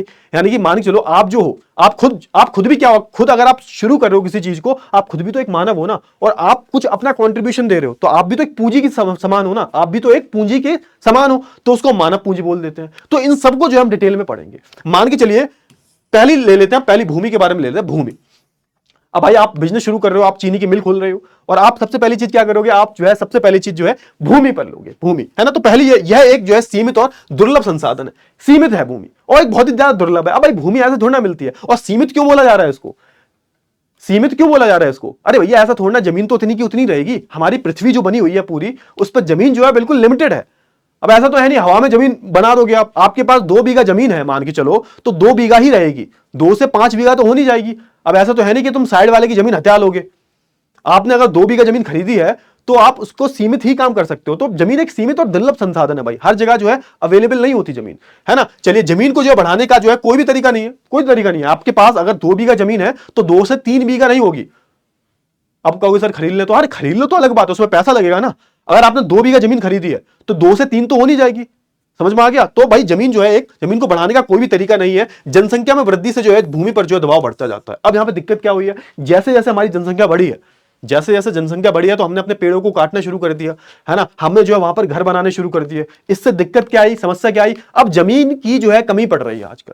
क्यों, क्योंकि जनसंख्या बढ़ती जा रही है। और हमने क्या किया भैया, हमने जो अपनी जरूरतों को पूरा करने के लिए हमने जो है जमीन का दोहन करना शुरू कर दिया। अब जहां खेती होनी चाहिए थी वहां पर जो है जनसंख्या रह रही है। और इसका सबसे बड़ा कारण क्या है कि जनसंख्या में वृद्धि हो रही है और बहुत ही तेजी से जो है वृद्धि हो रही है। और तभी बोला जाता है कि ज्यादा जनसंख्या वाले देश जो होते हैं वो उनकी जनसंख्या ही उनके लिए अभिशाप होती है, एक शाप है उनके लिए। जनसंख्या, ज्यादा जनसंख्या जो है वो एक श्राप होती है किसी भी देश के लिए। तो यहां पर आप थोड़ा सा रिलेट कर सकते हो कि भैया किसी भी देश की जनसंख्या जो होगी उसको रहने के लिए ज्यादा जमीन की आवश्यकता होगी। हर अगली पीढ़ी में जो है जमीन के बंटवारे के कारण जो है खेती की जमीन का जो आकार छोटा हो गया है। अब ये बहुत अच्छा एक रिलेटेबल है, मान के चलो आपने सुना होगा, एक थोड़ा सा मैं उदाहरण देता हूं। मान के चलो आपके चाचा ताऊ जो होंगे, उनके पिताजी जो होंगे, यानी कि आपके दादाजी जो होंगे, उनके जो भाई होंगे, तो आप सुनते होंगे कहानियां कि भैया पहले जो है हमारे पास 1000 बीघा खेती हुआ करती थी, अब कितनी, अब 50 बीघा है। तो क्या हुआ भाई, अब जैसे मान के चलो मैं हूं, मेरे पास 200 बीघा खेती है और मेरे 4 बच्चे हैं, है ना। अब मैं उनमें 50-50 बीघा बांट दूंगा। अब वो जो 4 बच्चे हैं उनके 2-2 बच्चे हो गए, तो वो बांट देंगे 25-25 बीघा, फिर उनके 2-2 बच्चे हो गए। तो जैसे जैसे पीढ़ी बढ़ी है तो उससे हुआ क्या, उससे हुआ यह है कि जमीन का जो आकार है वो छोटा हो गया है ना। जमीन का आकार छोटा हुआ है, जनसंख्या वृद्धि हुई है, जमीन का आकार छोटा हुआ है। और इससे आप देखोगे कि खेती करने लायक जो जमीन है ना वो थोड़ी कम पड़ गई है। समझ में आ गया। इससे जो है कृषि की उत्पादकता में के पैमाने पर भी असर पड़ा है। समझ में आ गया। जब भाई जमीन बचेगी ही नहीं, आप सोच के देखो 25 बीघा, 25 से फिर दो में बढ़ जाएगी, 12-12 बीघा, 12.5 बीघा, तो ऐसे बढ़ती चली जाएगी। इससे क्या होगा, इससे होगा ये कि भैया यहां पर उत्पादन के लिए जो है जगह नहीं बचेगी, है ना। एक सीमित जगह बचेगी, बहुत ही कम जगह बचेगी। तो यहां पे आप देखोगे कि उत्पादन में भी जो है बहुत ज्यादा असर देखने को मिला है। अब हम बात कर लेते हैं श्रमिक के बारे में। श्रमिक मतलब जो आपके यहां पे मजदूरी करेंगे। बेरोजगारों की बड़ी संख्या के कारण जो है श्रमिक प्रचुर मात्रा में जो है मिल जाते हैं। अब मिल की हम बात करें, आप चीनी मिल खोल रहे थे, मैंने बताया था ना, मैंने आपका ही उदाहरण लिया था। मान के चलो आप चीनी मिल खोल रहे हो, और अब चीनी मिल खोल रहे हो आप, तो वहां पर क्या होगा, वहां पर बहुत सारे जो बेरोजगार लोग हैं, यानी कि जिनके पास कोई काम नहीं है, वो काम लेने आएंगे, है ना। काम करेंगे आपके यहां पे और उसके बदले जो है आप पैसा उन्हें दोगे। तो इससे क्या होगा भाई, आपको जो है श्रमिकों की जरूरत पड़ेगी। क्लियर हुआ। गरीब तबके के लोग जो है अक्सर जो अनपढ़ होते हैं और इसलिए उन्हें जो है छोटे मोटे जो है काम करने पड़ते हैं। अब मान के चलो आप पढ़े लिखे नहीं हो, आप तो खैर पढ़े लिखे हो, मतलब मैं एक उदाहरण लेता हूं कि कोई भी मजदूर आपके यहां पे मजदूरी करेगा तो क्यों मजदूरी कर रहा है वो, जब वो पढ़ा लिखा नहीं होगा, उसके पास उतनी ज्यादा जो है स्किल्स नहीं होंगी, तो वो आपके यहां पे मजदूरी करेगा क्योंकि उसको मजदूरी के अलावा कुछ आता नहीं है। समझ में आ गया ना। समय समय पर जो है सरकार जो है द्वारा न्यूनतम मजदूरी तय की जाती है। अच्छा, ये भी होता है यहां पर। अब यहां पे न्यूनतम मजदूरी की हम बात करें, सरकार जो होती है कभी कभी आती है, वो अलग अलग नियम कानून निकालती है ना। जैसे आपने देखा होगा मिनिमम वेज एक्ट, तो यहां पे सरकार बोलती है आपसे कि आपको जो है इतनी न्यूनतम जो मजदूरी है वो तो देनी पड़ेगी। मान के जो 300 रुपए तो आपको देने पड़ेंगे, 400 रुपए तो आपको देने ही देने पड़ेंगे, इससे कम कोई दे नहीं सकता। तो ये समय समय पर क्या होता है, हमारी जो सरकार होती है वो जो न्यूनतम मजदूरी जो है वो तय करती रहती है। भाई इतनी मजदूरी तो आपको जो है पे करनी पड़ती। क्लियर हुआ। लेकिन मांग और आपूर्ति के प्रतिकूल संतुलन के कारण जो है अक्सर श्रमिकों को तय न्यूनतम मजदूरी से भी कम मेहनताना पर जो है काम करना पड़ता है। अब दिक्कत क्या हुई भाई, दिक्कत यह हुई कि बेरोजगारी जो है बहुत ही ज्यादा प्रचुर मात्रा में हमारे भारत में है। मान के चलो 10 वैकेंसी निकली, 10 खाली जगह निकली, भैया 10 लोग की जो है भर्ती करोगे आप। आपकी चीनी की मिल है, आपने क्या किया, आपने जो है 10 लोगों को लेना है आपको। अब 10 की जगह 1000 आ गए, 1000 लोग हैं, लेने कितने को, 10 को लेने हैं। फिर आपका फायदा हो गया। अब दिक्कत क्या हुई, दिक्कत ये हुई कि सरकार ने बोला कि भैया तुम ना 400 रुपया से नीचे किसी को दोगे नहीं, है ना, 400 रुपया से किसी को नहीं दोगे नीचे। अब दिक्कत क्या हुई, दिक्कत ये हुई इसमें से बहुत सारे जो लोग हैं वो कह रहे हैं भैया हम तो 200 रुपए में काम करेंगे, बस हमें काम मिल जाए कैसे भी करके। कोई कह रहा है हम तो 100 में भी काम करेंगे। तो क्या करोगे आप, मतलब वो जो मजदूर है खुद ही कह रहे हैं कि भैया 400 क्या देने की जरूरत है, तुम 100 रुपए दो तो हम 100 में काम कर लेंगे। तो इससे क्या होगा, इससे होता यह है कि यहाँ पे दिक्कत क्या हुई, दिक्कत ये हुई बेरोजगारी बहुत ज्यादा है। बेरोजगारी जब बहुत ज्यादा बढ़ रही है तो लोग कुछ भी काम करने को तैयार है, और इससे क्या हुआ, इससे जो है मजदूरी पे फर्क पड़ा है। मजदूरी बहुत कम हो गई है, जो न्यूनतम जो रेट रखा है सरकार ने उससे कई गुना ज्यादा बढ़ गई है मजदूरी। तो अब दोबारा पॉइंट पढ़ो, समझ में आ जाएगा। लेकिन मांग और आपूर्ति के प्रतिकूल, मतलब मांग क्या है, मांग बहुत कम है, इन दोनों का ये कौन है? ये बिल्कुल प्रतिकूल है, बिल्कुल उल्टे हैं। मांग जो है बहुत कम है, मांग है इतनी और आपूर्ति करनी है इतने की। इससे फिर क्या होगा? इससे होगा ये कि तुम्हें जितना पैसा दिया जाएगा उतने पे काम करना पड़ेगा। क्यों? क्योंकि तुम नहीं करोगे, कोई दूसरा करेगा। कोई दूसरा 100 रुपए पे काम करने को तैयार है। तुम बोलोगे भैया सरकार ने तो 400 रुपए बोला है, तुम बोलोगे भैया कोई दिक्कत नहीं है, तुम 400 में हम तुम्हें नहीं लेंगे। दूसरा वाला बंदा जो है वो 100 रुपए में काम करने के लिए तैयार है। तो यहां पे ये दिक्कत आई है। श्रमिकों की बात करें, अब बात कर लेते हैं किसके बारे में? भौतिक पूंजी के बारे में। अब भौतिक पूंजी की हम बात करें, भौतिक पूंजी मान के चलो आपने चीनी की मिल खोली है ना, अब उसमें भौतिक पूंजी क्या होगी? इसको हम इंग्लिश में बोलते हैं फिजिकल कैपिटल। मान के चलो आपने औजार ले लिए। भौतिक का मतलब क्या होता है? जो चीज आपको दिख रही है, जो चीज आप टच कर सकते हो, है ना, वो आपकी भौतिक पूंजी हो गई। तो आपके मिल में जो है क्या क्या भौतिक पूंजी होगी? बहुत सारे औजार होंगे, मशीन होंगी, है ना, पूरा भवन। भवन मतलब पूरा आपने जो मिल बनाया है, पूरा आपने मिल जो है बनाया है, वो क्या? वो भी तो एक भौतिक पूंजी है ना, उसको आप छू सकते हो, टच कर सकते हो। क्लियर हुआ? तो ये सारी वो चीजें किसमें आती है? ये भौतिक पूंजी में आती है। ये स्थायी पूंजी होती है। स्थायी मतलब ये ऐसा नहीं है कि भाई ये बिगड़ जाएंगे। भाई एक बात तो, एक मशीन खरीदी तुमने, तो मशीन जैसी रहेगी ना, एक जगह स्थायी रहेगी, वो छू सकते हो, आप देख सकते हो उसे, है ना। बीज और खाद खरीदने के लिए जो है कैश की जरूरत होती है। हाँ, अब एक और चीज होती है। एक होता है कि भाई अब डे टू डे जो चीजें जो होती हैं, मतलब अब प्रतिदिन जो है आप क्या करोगे? प्रतिदिन जो है आप कच्चा माल खरीदोगे, बीज खरीदोगे। अब जैसे मैं चीनी की मिल की बात कर रहा हूं, तो चीनी की मिल के लिए आपको प्रतिदिन गन्ने की जरूरत पड़ेगी, है ना। गन्ने वगैरह और बहुत सारी चीजें होती हैं, कुछ केमिकल्स वगैरह होते हैं, उनकी जरूरत पड़ती है। क्लियर हुआ? तो ये सारी चीजें हो गई। तो यहां पे बात की गई बीज और खाद खरीदने के लिए जो है कैश की जरूरत पड़ेगी। कच्चे माल और रुपए को जो है कार्यशील पूंजी कहते हैं। अब सुनो यहां पे, अब एक होती है क्या? एक देखो फिजिकल कैपिटल मैंने बता दिया आपको। फिजिकल कैपिटल मतलब भौतिक पूंजी। एक पूंजी और होती है जो कि हमने इसको भौतिक पूंजी में ही डाल लिया है, लेकिन इसमें क्या होता है? मान के चलो आपने कोई भी धंधा खोला, अब आपने भवन बना लिया, पूरी मिल बना ली आपने, क्योंकि हम चीनी का मिल का उदाहरण देख रहे हैं।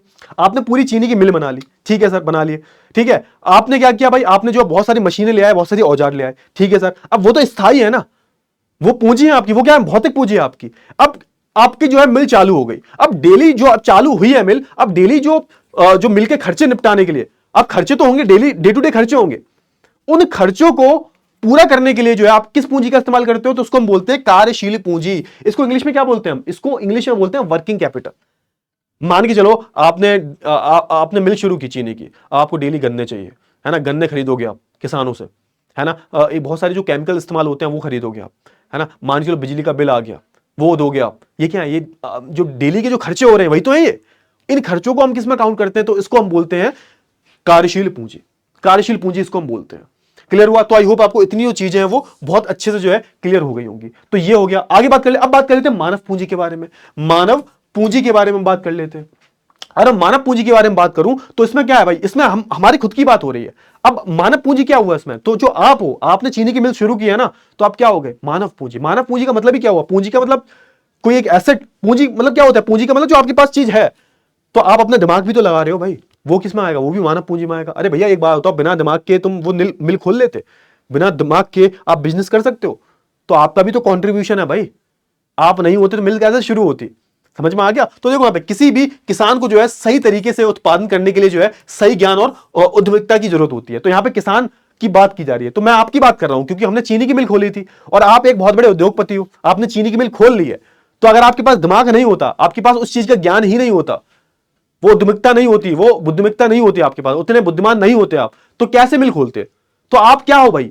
आप एक उद्योगपति तो हो ही, लेकिन आप एक मानव पूंजी भी हो।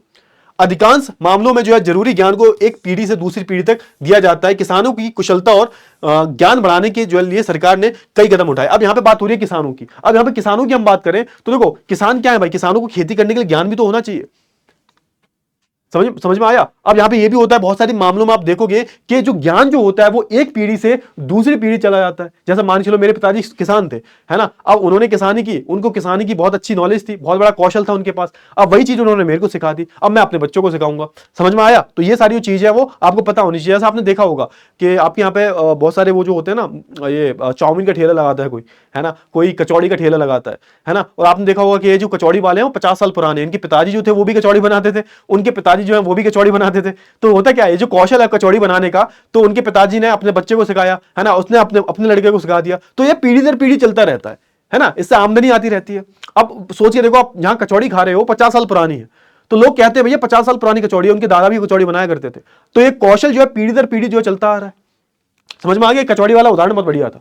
क्लियर हुआ? हम जानते हैं कि जमीन का जो आकार जो है बढ़ाना संभव है, इसलिए कृषि उत्पादकता जो है बढ़ाने के लिए अन्य तरीकों को जो है अपनाने की जरूरत है। अब यहां पे दिक्कत क्या होती है? अब यहां पे दिक्कत देखो, मैंने आपको उत्पादन बता दिया, उत्पादन बता दिया, और यहां पे ये भी मैंने बताया कि देखो उत्पादन को बढ़ाने के लिए बहुत सारी सरकार ने कदम भी उठाए हैं, है ना। और यहां पे एक चीज और याद रखना कि देखो ये हमारी मानव पूंजी जो है इसको और ज्यादा इंप्रूव करने के लिए सरकार ने बहुत सारे कदम उठाए हैं। आपने देखा होगा सरकार ने जो है एक स्किल इंडिया का कोर्स चला था, स्किल इंडिया, इसमें आप जाकर जो है ज्वाइन कर सकते हो और अपनी जो है कोई भी स्किल आप सीख सकते हो, कोई भी कौशल जो है जिसमें आपको इंटरेस्ट हो वो सीख सकते हो, सरकार भी उसमें मदद करती है। और आपने देखा होगा गांव में बहुत सारे लोग आते हैं, किसानों को ज्ञान देते हैं भाई कि आप ऐसे खेती करोगे तो ज्यादा उत्पादन होगा, है ना, इस तरीके से खेती करोगे तो ज्यादा उत्पादन होगा। क्योंकि देखो जब मनुष्य को ज्ञान ही नहीं होगा तो उत्पादन कैसे बढ़ेगा? और जब मनुष्य को ज्ञान होगा तो वो किस में आएगा? मनुष्य को जब ज्ञान होता है, ज्ञान वाली सारी जो चीजें होती हैं वो किस में आती हैं? वो मानव पूंजी में आती हैं। मैंने जैसे बताया, आपने चीनी मिल खोली तो आप क्या हो उसके लिए? आप एक उद्योगपति तो हो, आप उस मिल के मालिक हो, लेकिन साथ के साथ आप एक मानव पूंजी भी हो, क्योंकि आपके बिना उस मिल को खोलना संभव नहीं था। तो सरकार ने भी क्या किया है? सरकार ने भी लोगों के कौशल बढ़ाने के लिए, है ना, मतलब ताकि मानव पूंजी में बढ़ोतरी हो, क्योंकि किसी भी देश की अगर मानव पूंजी बहुत आगे है ना तो वो देश विकास बहुत जल्दी करता है। तो यहां पे सरकार ने भी बहुत सारे कोर्सेज वगैरह चलाए, जैसे स्किल इंडिया की हम बात करें तो यहां पे सरकार क्या कहती है? कहती है कि तुम आओ, कोई कौशल सीखो और देश को जो है देश के प्रोडक्शन में, देश के उत्पादन में थोड़ा हाथ बटाओ। कोई अगर अगर आपके पास कोई भी कौशल होगा तो आप कभी खाली नहीं बैठोगे, कोई भी स्किल होगी आपके पास तो आप कभी बेरोजगार नहीं बैठोगे। ठीक है। हमारे भारत में क्या दिक्कत है? हमारे भारत में दिक्कत यही है कि लोग कहते हैं सरकार नौकरी नहीं देती, लेकिन दिक्कत यह है हमारे पूरे भारत की अगर हम बात करें तो लोग जो है सरकारी नौकरी के पीछे पड़े हुए हैं। सरकारी नौकरी चाहिए चाहिए चाहिए, उनके पास कोई कौशल नहीं है, कोई भी कौशल नहीं है, कौशल नाम की चीज नहीं है, कोई स्किल है ही नहीं उनके पास, और फिर उन्हें चाहिए काम। अब जब तक भाई तुम्हारे पास कोई स्किल नहीं है, कोई भी कौशल नहीं है, तुम्हें कुछ काम करना नहीं आता तो तुम्हें नौकरी कौन देगा? और फिर वो सरकार को गाली देते हैं, है ना। तो ये सारी चीजें होती हैं, है ना। सरकार की तो गलती है ही, लेकिन कुछ गलती हमारी भी है, उसको हमें एक्सेप्ट करना चाहिए। अब हम आगे बढ़ते हैं तो कृषि में सुधार की बात कर लेते हैं। अब यहां पे सुधार की जरूरत क्यों बताई गई है? भाई कुछ कमी होगी तभी तो सुधार की जरूरत बताई गई है। तो यहां पे बोला जा रहा है कि कृषि में हमें सुधार करने की जरूरत क्यों है? क्योंकि हमारे कृषि में जो प्रोडक्शन है, यानी कि जो हमारा उत्पादन है वो बहुत कम है। मान के चलो 1 बीघा खेत में है, खेती में 1 कुंटल गेहूं, 10 कुंटल गेहूं का उत्पादन हो सकता है, लेकिन हम सिर्फ 3 से 4 कुंटल कर रहे हैं। मैं एक उदाहरण ले रहा हूं आपसे कि हम उत्पादन के मामले में बहुत पीछे हैं बाकी के देशों से। अगर हम कंपेयर करें तो भारत जो है कृषि के उत्पादन में जो है बहुत बहुत पीछे है ना। तो देखो हम जानते हैं कि जमीन का जो आकार बढ़ाना असंभव है, जमीन का आकार आप बढ़ा नहीं सकते। भैया 2 बीघा जमीन है तुम्हारे हिस्से में तो 2 से 3 बीघा तो हो नहीं जाएगी वो, कि रात में आए तुमने थोड़े खींच दिया जमीन को और 2 से 3 बीघा हो गई, ऐसा नहीं होता। इसलिए कृषि उत्पादन बढ़ाने के लिए जो है अन्य तरीकों को अपनाने की जरूरत है। अब यहां पे सरकार कहती है कि भैया ऐसा नहीं है कि जमीन आपके पास 2-3 बीघा है तो उसमें उतना ही गेहूं का उत्पादन हो सकता है। सरकार कहती है कि आपके पास भले ही कम जमीन है, लेकिन उस कम जमीन पर भी जो है बहुत ज्यादा उत्पादन कर सकते हो, ज्यादा से ज्यादा जो है उत्पादन आप कर सकते हो। आपको कुछ चीजों को अपनाना पड़ेगा। अब जैसे यहां पे बात हो रही है आधुनिक कृषि तकनीक, मशीन और अधिक उपज वाले बीजों, जैसे एच वी जो HYV जो जेड होते हैं ना, HYV, ये HYV सीड्स जो थे, है ना, इसका याद रखना। अब इसमें ना थोड़ा बहुत बड़ा रोल किसका आता है? HYV सीड्स में अगर हम बात करें, HYV बीज, HYV, अरे रुको थोड़ा सा, ये क्या है भाई? ये बीज है। अब हुआ क्या है? देखो HYV बीज की बहुत मशहूर कहानी है। जैसा आपने सुना होगा हरित क्रांति के बारे में, हरित क्रांति के बारे में सुना होगा आपने। अब भारत में जब आजाद हुआ भारत, तो भारत में ना उत्पादन बहुत कम था। सोच के देखो, इतना कम उत्पादन था कि हम अमेरिका से अनाज खरीदा करते थे, और अमेरिका वाले जो थे बहुत ही सस्ती क्वालिटी में जो हमें अनाज दिया करते थे, है ना। फिर 1960 के दशक में आप देखोगे कि यहां पर सरकार सोचती है कि भैया हमें कुछ करना चाहिए, है ना, कुछ करना चाहिए। तो यहां पे HYV जो बीज जो है उनका जो इस्तेमाल होता है। अब ये जो बीज जो थे कैसे बीज थे?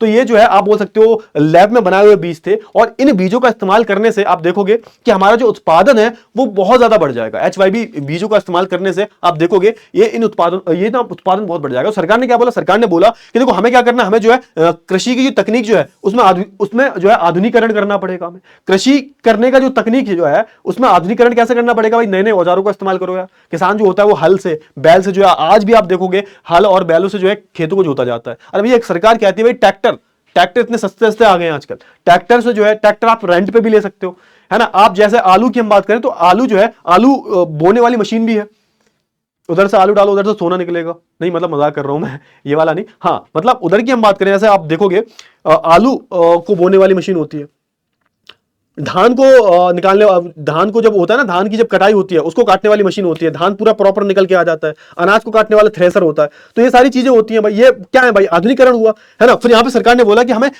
ऐसा नहीं है सिर्फ आधुनिक मशीनों का इस्तेमाल करना है, हमें जो आधुनिक बीजों का भी इस्तेमाल करना है। हम पुराने बीज इस्तेमाल करेंगे उससे प्रोडक्शन कम होगा।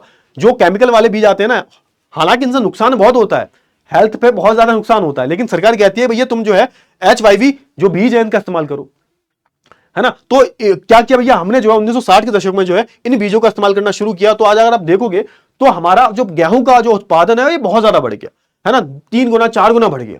तो यहां पर जो है सरकार का बहुत बड़ा रोल है, हरित क्रांति का जो है बहुत बड़ा रोल है, ग्रीन रिवॉल्यूशन का जो है बहुत बड़ा जो है यहां पर रोल माना जाता है। ठीक है, सरकार ने जो है देश के कई हिस्सों में जो है नहरों का जाल बिछाया। अब यहां पे क्या होता है, सबसे बड़ी समस्या क्या आती है किसानों के सामने, सिंचाई की समस्या आती है। आपने सुना होगा बहुत सारे किसान जो होते हैं आत्महत्या कर लेते हैं, है ना। क्यों? क्योंकि भैया बारिश नहीं हुई, उन्होंने लोन ले रखा था, कर्जा ले रखा था, अब खेती तो ही नहीं, खेती बर्बाद हो गई, सूख गया पूरा खेत, है ना, सब कुछ बर्बाद हो गया। तो भैया वो अब जो उसने कर्जा ले रखा है वो कर्जा कैसे चुकाएगा। तो ऐसे बहुत सारे किसान जो है बेचारे क्या कर लेते हैं, आत्महत्या कर लेते हैं। तो यहां पर सरकार ने क्या किया भाई, सरकार ने जो अलग अलग नहरों के जाल बिछाए। नहरों के जाल कैसे बिछाए, तो नदियों से जो है बांध बनाकर, नदियों पर बांध बनाकर इन्होंने अलग अलग जगह पर जो है नहर निकाल दी। अब उन नहरों से क्या होता है, नहरों से जो है अलग अलग गांव में सिंचाई की जाती है।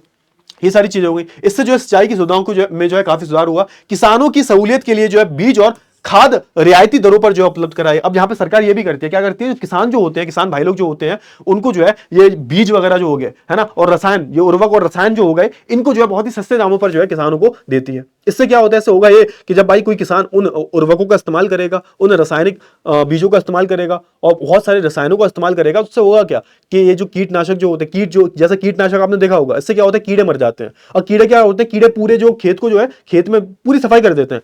मतलब जो भी गेहूं की खेती होती है, आपने सुना होगा कि कीड़ों ने साफ कर दिया पूरा, तो उसके लिए हम कीटनाशक का इस्तेमाल करते हैं, है ना। ज्यादा उत्पादन हो उसके लिए हम खाद का इस्तेमाल करते हैं, खाद आपने सुना होगा, है ना, खाद जो होती है व्हाइट कलर की जो होती है वो इस्तेमाल करते हैं। अब ये जो है सरकार सस्ते दामों पर जो है किसानों को देती है। अब दिक्कत क्या होती है, इससे दिक्कत ये होती है कि इससे हमारी एक जमीन जो है वो प्रदूषित होती है। दूसरी बात क्या होती है, पानी भी प्रदूषित होता है इससे। तीसरी चीज क्या होती है, जो पूरा आप देखोगे ना, गेहूं वगैरह जो होते हैं ना, इनसे बहुत ज्यादा नुकसान होते हैं, मतलब हेल्थ पे बहुत ज्यादा नुकसान होता है। आपने सुना होगा कि कोई इंसान कुछ भी खाता पीता नहीं है ना, उसको कैंसर हो गया। अब ये कैसे होते हैं भाई, तो ये इन सारे केमिकलों का इस्तेमाल करने से हो रहे हैं। अब दिक्कत क्या हुई, देखो सरकार ने ये तो बोल दिया कि भाई प्रोडक्शन बढ़ेगा, और प्रोडक्शन बढ़ भी गया, उत्पादन बहुत ज्यादा बढ़ गया, लेकिन दिक्कत क्या हुई भाई, बीमार लोग ज्यादा हो रहे हैं आजकल। आजकल लोग बहुत ज्यादा बीमार हो रहे हैं, और सबसे मेन जो समस्या सामने निकल के आई है वो ये जो केमिकल वाला खाना खाते हो आप, वो निकल के आई है। अब कहां तक बचोगे, आपको प्योर कोई चीज मिलती नहीं है। तो इस खैर अलग टॉपिक है, बाद में बात करेंगे कभी इसके बारे में। कृषि में सुधार की हम बात करें तो देखो, यदि सिंचाई की सही सुविधा हो तो किसान एक वर्ष में 3 फसलें उगा सकता है। समझ में आ गया। तो यहाँ पे होता है क्या, आपने देखा होगा एक साल में किसान जो है सिर्फ एक फसल उगाता है, और उससे जब पूछो कि आप भैया आप एक फसल क्यों उगा रहे हो, तो सीधा सीधा बोलता है बेटा बारिश की कमी है, दिक्कत है, पानी की दिक्कत है, सिंचाई कैसे करेंगे, है ना। अगर पानी है उसके पास उपलब्ध तो वो एक साल में 2 से 3, कम से कम 2 तो बिल्कुल आराम से कर सकता है, और 3 भी जो है यहाँ पे क्या कर सकता है, 3 बार जो है वो खेती कर सकता है ना। अब जब एक साल में 3 बार खेती करेगा तो क्या होगा, तो प्रोडक्शन बढ़ेगा, उत्पादन बढ़ेगा। भाई हम इस चैप्टर में क्या देख रहे हैं, हम उत्पादन के बारे में तो जान रहे हैं। तो अगर उस किसान को अगर सिंचाई की प्रॉपर सुविधाएं मिल जाएं तो क्या होगा, तो जो है प्रॉपर तरीके से जो है यहाँ पर खेती वेती होने लगेगी। एक साल में 3 बार ही खेती कर सकता है वो, अगर प्रॉपर जो है उसके पास सिंचाई की सुविधाएं हैं, है ना। बहुविध फसल प्रणाली से जो है कृषि उत्पादन को जो है काफी हद तक जो बढ़ाया जा सकता है। अब यहाँ पे बहुविध फसल प्रणाली क्या होती है, मल्टीपल क्रॉपिंग बोलते हैं इसको, मल्टीपल क्रॉपिंग सिस्टम बोलते हैं। अब इसमें क्या होता है, इसमें होता यह है कि आप एक खेत में बहुत सारी खेतियां कर रहे हो, है ना, अलग अलग फसलों की खेती कर रहे हो आप। अब इससे क्या होता है, इससे फायदा होता है किसान को। अब जब अलग अलग खेतों की अलग अलग फसलों की खेती कर रहे हो तो उससे सरकार को फायदा होता है भाई, ओवरऑल प्रोडक्शन जो होता है, उत्पादन जो होता है बढ़ जाता है ना। बहुविध फसल प्रणाली में सरकार क्या कहती है कि भैया आप जो है अलग अलग फसलों का जो है सेम खेत में जो है अलग अलग फसलों का जो है उत्पादन कर सकते हो। और ये पॉसिबल कैसे होगा, ये सिर्फ और सिर्फ पॉसिबल तभी हो पाएगा जब आप जो है आप उस किसान को जो है प्रॉपर सिंचाई की सुविधाएं दे रहे होगे। क्लियर हुआ। चलिए अब बात कर लेते हैं बात किसके बारे में, भौम जल का दोहन। अब दिक्कत क्या होती है भाई, दिक्कत ये होती है भाई, अब जमीन के अंदर पानी तो है नहीं, जमीन के अति उपयोग से हानि है। हमने क्या किया, हमने मकान बनाने शुरू कर दिया, हमने फैक्ट्रियां बनानी शुरू कर दी, और हमने जमीन का इतना दोहन किया कि आज के टाइम पर खेती करने के लिए जो है पर्याप्त मात्रा में जमीन हमारे पास नहीं बची है। हर जगह मकान बना ली लोगों ने, हर जगह फैक्ट्री बना दी, है ना। तो सबसे पहली बात यहाँ पे हो रही है भूमि जल का दोहन। सो जो भूमि जल की बात हो रही है, यानी भूमि की जल, भूमि के अंदर जो जल होता है उसका दोहन किया। आज के टाइम पर आप देखोगे जमीन के अंदर का जो जल है, जो भी बचा कोचा जल है, पहली बात तो बचा ही नहीं है। ये पूरी दिल्ली नोएडा में देख लो आप, कहीं भी जमीन के अंदर का जल जो है सुरक्षित नहीं है, सब जो है पूरा दूषित हो रखा है, इस्तेमाल करने लायक नहीं बचा। हमने क्या किया, हमने जो है बहुत ज्यादा दोहन किया। अब इसमें क्या बताया जा रहा है, हरित क्रांति के बाद जो है भारत में खाद्यान्नों का जो है उत्पादन कई गुना बढ़ गया, लेकिन हरित क्रांति के कई समस्याएं भी खड़ी हुई। हरित क्रांति ने समस्याएं क्या खड़ी कर दी, समस्याएं क्या खड़ी कर दी, तो मैंने अभी बताया था हरित क्रांति में सरकार ने किस चीज पर जोर दिया था कि हमें जो है अनाज का उत्पादन बढ़ाना है, हमें जो है अनाज का उत्पादन बढ़ाना है। लेकिन अनाज का उत्पादन तो बढ़ गया, लेकिन दिक्कत क्या हुई कि हमारी जमीन जो है वो प्रदूषित हो गई। कि सर कैसे हो गई, तो मैंने बताया कि हरित क्रांति में क्या हुआ था, सरकार ने रियायती दामों पर उर्वरक देने शुरू किए, वो जो केमिकल वाले बीज हैं वो देने शुरू किए, कीटनाशक देना शुरू किया। इससे हुआ क्या, किसानों ने इस्तेमाल भी किया, इससे हमारी जमीन जो है प्रदूषित हो गई। सोच के देखो ना, आप केमिकल वाले जो खाद है वो इस्तेमाल कर रहे हो, यूरिया जैसे हम बोलते हैं, व्हाइट कलर की होती है यूरिया, है ना। आप जब जमीन पर डालते हो वो पूरा जो पूरी भूमि पर डालते हो, आपने देखा होगा किसान ऐसे ऐसे करके डालते हैं, व्हाइट कलर की होती है, अब वो पूरी केमिकल की बनी होती है। अब सोच के देखो, वो जो जमीन पर मान के चलो खेत है ना, ये खेत है पूरा, है ना। अब इसमें कोई किसान जो है पूरी जमीन पर जो है क्या डाल रहा है, यूरिया डाल रहा है। अब यहाँ पे जब ये डाल देगा यूरिया, तो इसका फर्क क्या होगा, बारिश होगी, मान के चलो बारिश होगी या फिर वो सिंचाई करेगा, तो वो पूरी यूरिया जो है क्या घुल जाएगी, किसमें, पानी में घुल जाएगी। और वो जो पानी जो है वो कहां जाएगा, जमीन के अंदर जाएगा। भाई पानी सूख के कहां जाता है, पानी सूख के नीचे जाता है ना, जमीन के अंदर जाता है। और जमीन के अंदर जो जाएगा वो पानी कैसा होगा, वो पानी प्रदूषित पानी होगा। क्यों, क्योंकि वो पानी जो है ना वो यूरिया में मिल चुका है। तभी तो बोलते हैं पानी पीने से कैंसर हो जाएगा, ये दूषित पानी है, ये पानी को पीने से कैंसर हो सकता है। कैंसर कैसे हो सकता है, क्योंकि उस पानी में केमिकल मिले हुए हैं। वो केमिकल कहीं और से नहीं आया है, वो केमिकल इन जमीनों पर जो आपने कीटनाशकों का यूज किया है, जो आपने यूरिया का इस्तेमाल किया है, वो पानी में घुल जाते हैं। और इससे क्या होता है, इससे ये जो जमीन है वो भी दूषित होती है। और लंबे समय के लिए आप देखोगे कि उत्पादन जो होता है वो कमी हो जाएगा। एक टाइम ऐसा आएगा ये जमीन बिल्कुल बेकार हो जाएगी।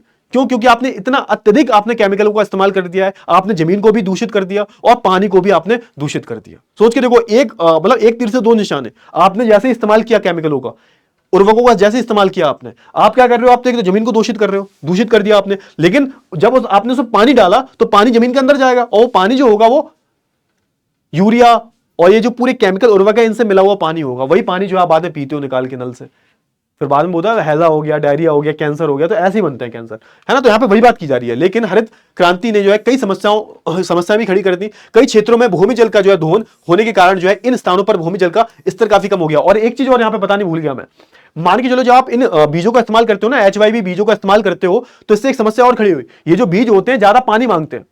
नॉर्मली आप देखोगे थोड़ा पानी में इस्तेमाल हो जाएगा, लेकिन अब जब आप इस तरीके की खेती करते हो कि जब आपको प्रोडक्शन बढ़ाना है, आपको जो है उत्पादन बढ़ाना है, तो इसमें समस्या यह आती है कि अधिक पानी की जो जरूरत होती है। इससे हुआ क्या, इससे किसानों ने अपने खेतों पर ट्यूबवेल लगा लिए। आपको हर जगह ट्यूबवेल मिल जाएगा, और ट्यूबवेल जो है आप देखोगे कई जगह पे बैन है कि आप ट्यूबवेल नहीं लगा सकते, लेकिन अभी भी किसान इस्तेमाल करते हैं ट्यूबवेल्स का। अब अंदर से भाई पानी आता है प्रेशर से।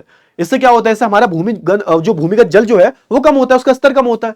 हमें पानी की जरूरत है 1 गिलास की, हम 10 गिलास पानी डाल रहे हैं। समझ में आया कि देखो खेत में क्या होता है, खेत में जितने पानी की आवश्यकता होती है उससे कई गुना ज्यादा जो है किसान जो है पानी का इस्तेमाल करते हैं। उन्हें लगता है कि ये जमीन से पानी आ रहा है अंदर, तो जितना हो सकता है उतना इस्तेमाल कर लो। क्लियर हुआ, ये सारी चीजें हो जाती है। आज कई गांव में जो है पानी की किल्लत एक बड़ी समस्या बन चुकी है। इससे क्या होता है, इससे देखोगे आप, जैसे राजस्थान के बहुत सारे गांव हैं, है ना, उसमें देखो ऐसे जो है औरतें आपको जो है पानी ले आते हुए मिल जाएंगी। वहां पे एक कुआं होता है, भूमिगत जल बिल्कुल समाप्त हो चुका है, उसका दोहन हो चुका है पूरी तरह से, और लोग जो है पानी के लिए तरस रहे हैं। मैं हमेशा बोलता हूं पानी का जो है सही तरीके से जो है इस्तेमाल किया करो। अब मैं और दूसरा पॉइंट देख लेते हैं। दूसरा पॉइंट अगर आप देखोगे, रासायनिक उर्वरक से जो है हानि।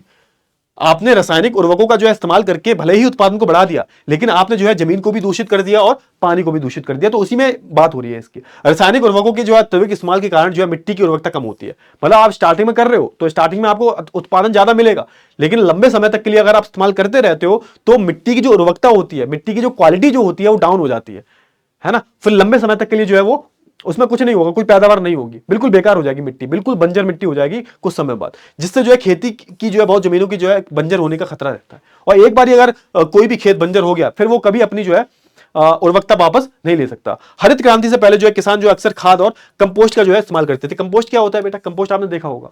कंपोस्ट जैसे होता है ना कि जैसे सड़ी गली जो चीजें होती हैं उनको एक जगह रख देते हैं, बहुत, है ना, बहुत दिन तक रखते हैं तो वो कंपोस्ट बन जाता है। तो उस कंपोस्ट का आप खेत में इस्तेमाल करते हो तो वो खेत के लिए बहुत अच्छा होता है। खेत की जो उर्वरकता जो होती है, यानी कि मिट्टी की जो उर्वरकता होती है, बढ़ जाती है कंपोस्टर का इस्तेमाल करने से।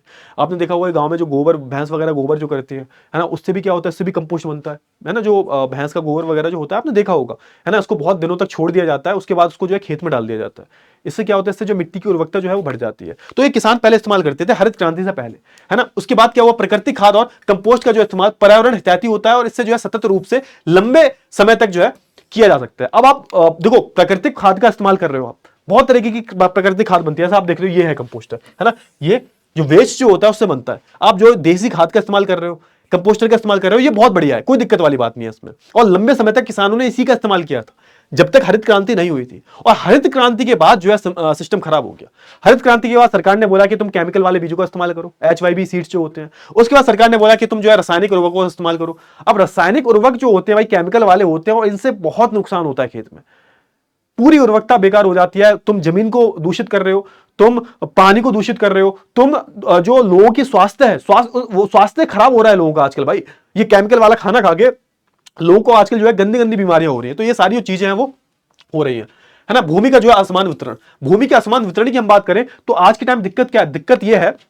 और हाँ, यहां पे एक शब्द का इस्तेमाल हुआ सतत, सतत रूप से। सतत का मतलब क्या है, एक लंबे समय तक के लिए। एक सतत का मतलब क्या होता है, सतत पोषणीय विकास, सस्टेनेबल, एक मजबूत तरीके से, है ना। यहां पे सतत का इस्तेमाल किस तरीके से हुआ, मजबूत तरीके से, कि अगर आप प्राकृतिक खाद और कंपोस्टर का इस्तेमाल करते हो तो आप मजबूत तरीके से क्या करोगे, मजबूत तरीके से जो है लंबे समय तक के लिए आप खेती कर पाओगे अच्छे से।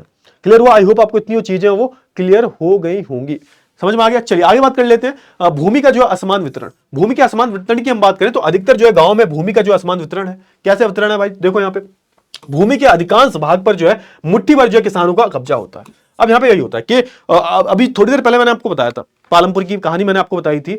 तो अगर आप देखोगे थोड़ा सा तो भूमि, ज्यादातर जो भूमि है वो किसके हाथ में, ज्यादातर जो भूमि है वो किसके हाथ में है, बताओ बताओ। ज्यादातर जो भूमि है पालमपुर गांव में, ज्यादातर भूमि जो थी वो किसके हाथ में थी, कुछ उच्च वर्गों के हाथ में थी। और बाकी की जो जमीन है वो छोटे मोटे जो निचले तबके के जो लोग हैं उनके हाथ में थी। तो असमान वितरण का मतलब क्या है कि किसी के पास बहुत ज्यादा जमीन है और किसी के पास बिल्कुल भी जमीन नहीं है।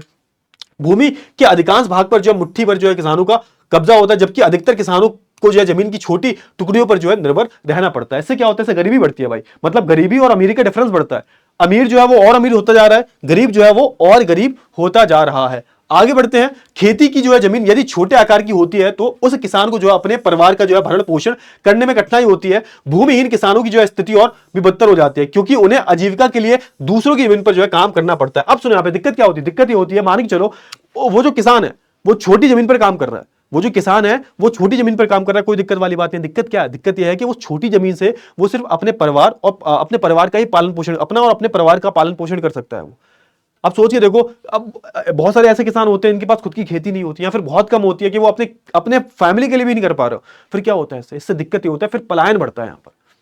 अब जब खेती में कुछ रखा नहीं है, 2 बीघा 2.5 बीघा खेती है, 1 बीघा खेती है, उसमें आप कैसे अपना गुजारा चलाओगे, है ना। फिर आप क्या करोगे, फिर जो है आप देखोगे कि आपको अपनी आजीविका के लिए जो है कहीं और जो है माइग्रेट करना पड़ता है, कहीं जो और जो है आप देखोगे क्या करोगे, आप शिफ्ट हो जाओगे। मतलब आप जीने के लिए कुछ तो करना पड़ेगा ना भाई, अपने परिवार को चलाने के लिए कुछ ना कुछ तो करेगा। तो यहाँ पे क्या होता है भाई, यहाँ पे आप देखोगे बहुत बड़े स्केल पर जो है पलायन देखने को मिलता है। तो आप देखोगे यूपी बिहार से बहुत सारे जो मजदूर जो होते हैं वो एक जगह से दूसरी जगह जाते हैं। क्यों जाते हैं भाई, इसलिए तो जाते हैं वो, क्यों जाते हैं भाई, ताकि जो है वो अपने परिवार का जो है पालन पोषण कर सके।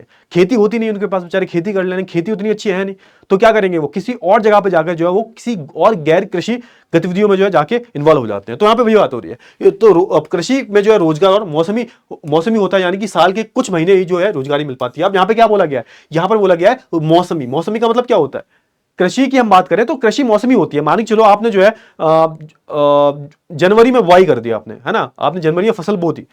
अब 3 से 4 महीने पकने में लगते हैं उसको, तो 3 से 4 महीने क्या करोगे आप, है ना। अब इतनी खेती होती नहीं है कि आप दूसरी भी, अब इतनी खेती आपके पास नहीं होती कि आप अलग अलग खेतियां कर रहे हो। 3-4 महीने फालतू थोड़ा ना बैठोगे, तो भैया आपका 3-4 महीने जो है, 3-4 महीने का जो पीरियड होगा इसमें आप बेरोजगार रहोगे, तो आप कुछ ना कुछ तो काम करोगे ना। तो इसलिए बोला गया है यहाँ पर खेती जो होती है मौसमी होती है। इसलिए भूमिहीन श्रमिकों को जो है साल के कई महीनों जो है खाली बैठना पड़ता है। साल में 1 या 2 बार खेती कर सकते हो, क्योंकि कम खेती है, आप कुछ ज्यादा कर नहीं सकते। तो जब आप खेती आपकी पक रही है, आपकी फसल पक रही है जब आपकी, तो आप उस बीच कुछ ना कुछ तो करोगे ना। क्लियर है। ऐसे मजदूरों का जो है, मजदूर काम की तलाश में जो है अक्सर शहरों की ओर पलायन करते हैं। फिर आपने देखा क्या करते हैं ये लोग, फिर ये मजदूरी की तलाश में, है ना, कि भाई अच्छी मजदूरी मिल जाए, काम मिल जाए। तो ये जो आप देखते हो ये यूपी बिहार से मजदूर जो होते हैं बड़े स्केल पर, है ना, मिस्त्री के रोल पर, है ना, या कुछ भी करते हैं, कुछ भी जैसे कोई मजदूर का काम कर रहे हैं कहीं भी जाकर, है ना, तो उनका मेन मकसद क्या रहता है, मेन मकसद यही रहता है कहीं काम मिल जाए, 3 से 4 महीने कट जाए भाई, और 3 से 4 महीने गुजारा हो जाए। तो ये लोग जो है एक जगह से दूसरी जगह जो है पलायन करते रहते हैं। बिहार और उत्तर प्रदेश के कई भूमिहीन जो मजदूर जो है आज पंजाब और हरियाणा चले जाते हैं, ताकि वहां जो है वहां के खेतों में काम कर सकें। आप जैसे आप देखोगे, क्योंकि ये भूमिहीन मजदूर होते हैं, इनके पास ज्यादा खेती नहीं होती, या तो थोड़ी होती है या तो बिल्कुल नहीं होती। फिर ये क्या करते हैं, तो भैया ये चले जाते हैं हम पंजाब की साइड। पंजाब में थोड़ा लोग अमीर हैं उधर साइड, है ना, तो वहाँ पे जो बड़े बड़े किसान होते हैं उनके अंडर में काम करते हैं, या फिर कहीं मजदूरी करने लगे, किसी ने मिस्त्री का काम कर लिया, तो कुछ छोटे मोटे काम जो है ये ढूंढ लेते हैं दूसरे शहरों में जाके, और पलायन जो है अच्छी बात नहीं होती। गांव में रोजगार मुहैया करवाने के लिए सरकार ने महात्मा गांधी राष्ट्रीय ग्रामीण योजना गारंटी मनरेगा नाम के जो है एक कार्यक्रम शुरू किया था, 2006 में किया था। 2006 में जो यहाँ पे मनरेगा शुरू हुआ था, महात्मा गांधी ग्रामीण रोजगार योजना। तो इसमें क्या होता था बेसिकली, इसमें जो है यहां पर सरकार कहती थी कि हम आपको जो है 100 दिन जो है यहां पर रोजगार देने का वादा करेंगे। क्या कहती थी सरकार, कि हम आपको 100 दिन जो है रोजगार देने का वादा करेंगे, और अगर सरकार 100 दिन रोजगार नहीं दे पाती तो आपको जो है रोजगार भत्ता भी मिलेगा। सरकार क्या कह रही है, सरकार कह रही है कि हम आपको 100 दिन क्या करेंगे, रोजगार देंगे, मतलब काम देंगे आपको, और उसका पैसा भी मिलेगा आपको। अच्छा, लेकिन सरकार अगर 100 दिन काम नहीं दे पाती तो उसका 100 दिन का जो आपको रोजगार भत्ता भी मिलेगा, यानी कि 100 दिन का पैसा आपको मिलेगा। क्लियर हुआ ना। इस कार्यक्रम के तहत जो है गांव के हर परिवार के जो है एक सदस्य को एक वर्ष में 100 दिन का रोजगार गारंटी मिलती है। मतलब हर सदस्य को, गरीब जो लोग हैं, गरीब लोगों की बात हो रही है, गांव में जो गरीब लोग हैं, निचले तबके के जो लोग हैं, उनके परिवार में कम से कम एक सदस्य को जो है यहाँ पे क्या मिलेगा, यहाँ पे रोजगार का अवसर मिलेगा, जिसमें सरकार आपको जो है 100 दिन का जो है रोजगार प्रदान करेगी। इस कार्यक्रम में जो है कई गांवों में पलायन की समस्या पर जो है कुछ हद तक जो है लगाम लगा। अब इसमें क्या होता है, पलायन कोई अच्छी बात थोड़ी ना होती है, पलायन बिल्कुल अच्छी बात नहीं होती। आपने सुना होगा कि भारत के जो लोग हैं हम छोड़ छोड़कर विदेशों में जा रहे हैं, तो इससे क्या होता है, इससे दिक्कत होती है ना। इससे जब देखो, सोच के देखो, कोई जब खेती करेगा ही नहीं, सब पलायन करके दूसरे काम करेंगे। क्यों? क्योंकि कुछ जमीन का बड़ा जो हिस्सा है कुछ मुट्ठी भर लोगों के हाथ में। समझ में आया। अब जब लोगों के पास खेती नहीं होगी, पलायन करेंगे, तो इससे क्या होगा, इससे बेरोजगारी की समस्या बहुत ज्यादा बढ़ जाएगी भाई, क्योंकि काम हर किसी को काम नहीं मिलता, हर किसी को काम नहीं मिलता।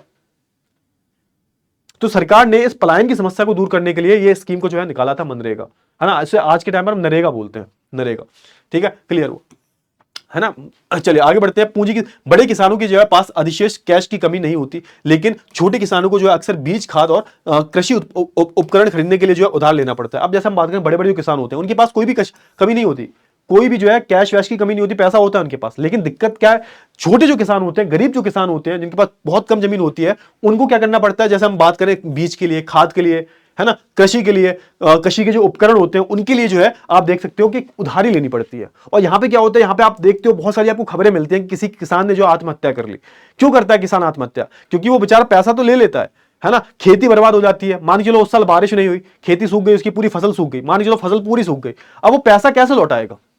तो वो एक जाल में फंस जाता है, वो कर्जे के जाल में फंस जाता है, और इसी की चिंता में जो है वो आत्महत्या कर लेता है ना। इनमें से कुछ किसान को तो जो है बैंक से जो है कर्ज मिल जाता है, लेकिन बहुत सारे जो किसान होते हैं उन्हें कर्ज नहीं मिलता, क्योंकि बहुत सारे जो किसान जो होते हैं बेचारे अनपढ़ होते हैं, उनको वो पेपर का लिखा पढ़ी वाला काम आता नहीं है, तो उन्हें कोई लोन नहीं देता। फिर वो किसके पास जाते हैं भाई? तो वो आप देखोगे किसी प्राइवेट जो कोई, या तो दोस्त से पैसे ले लिए, या तो जो होते हैं साहूकार जो होते हैं उनसे पैसे ले लिए। तो वो जो पैसे लेते हैं भैया बहुत ज्यादा ब्याज लेते हैं, वो बहुत ज्यादा ब्याज लेते हैं वो।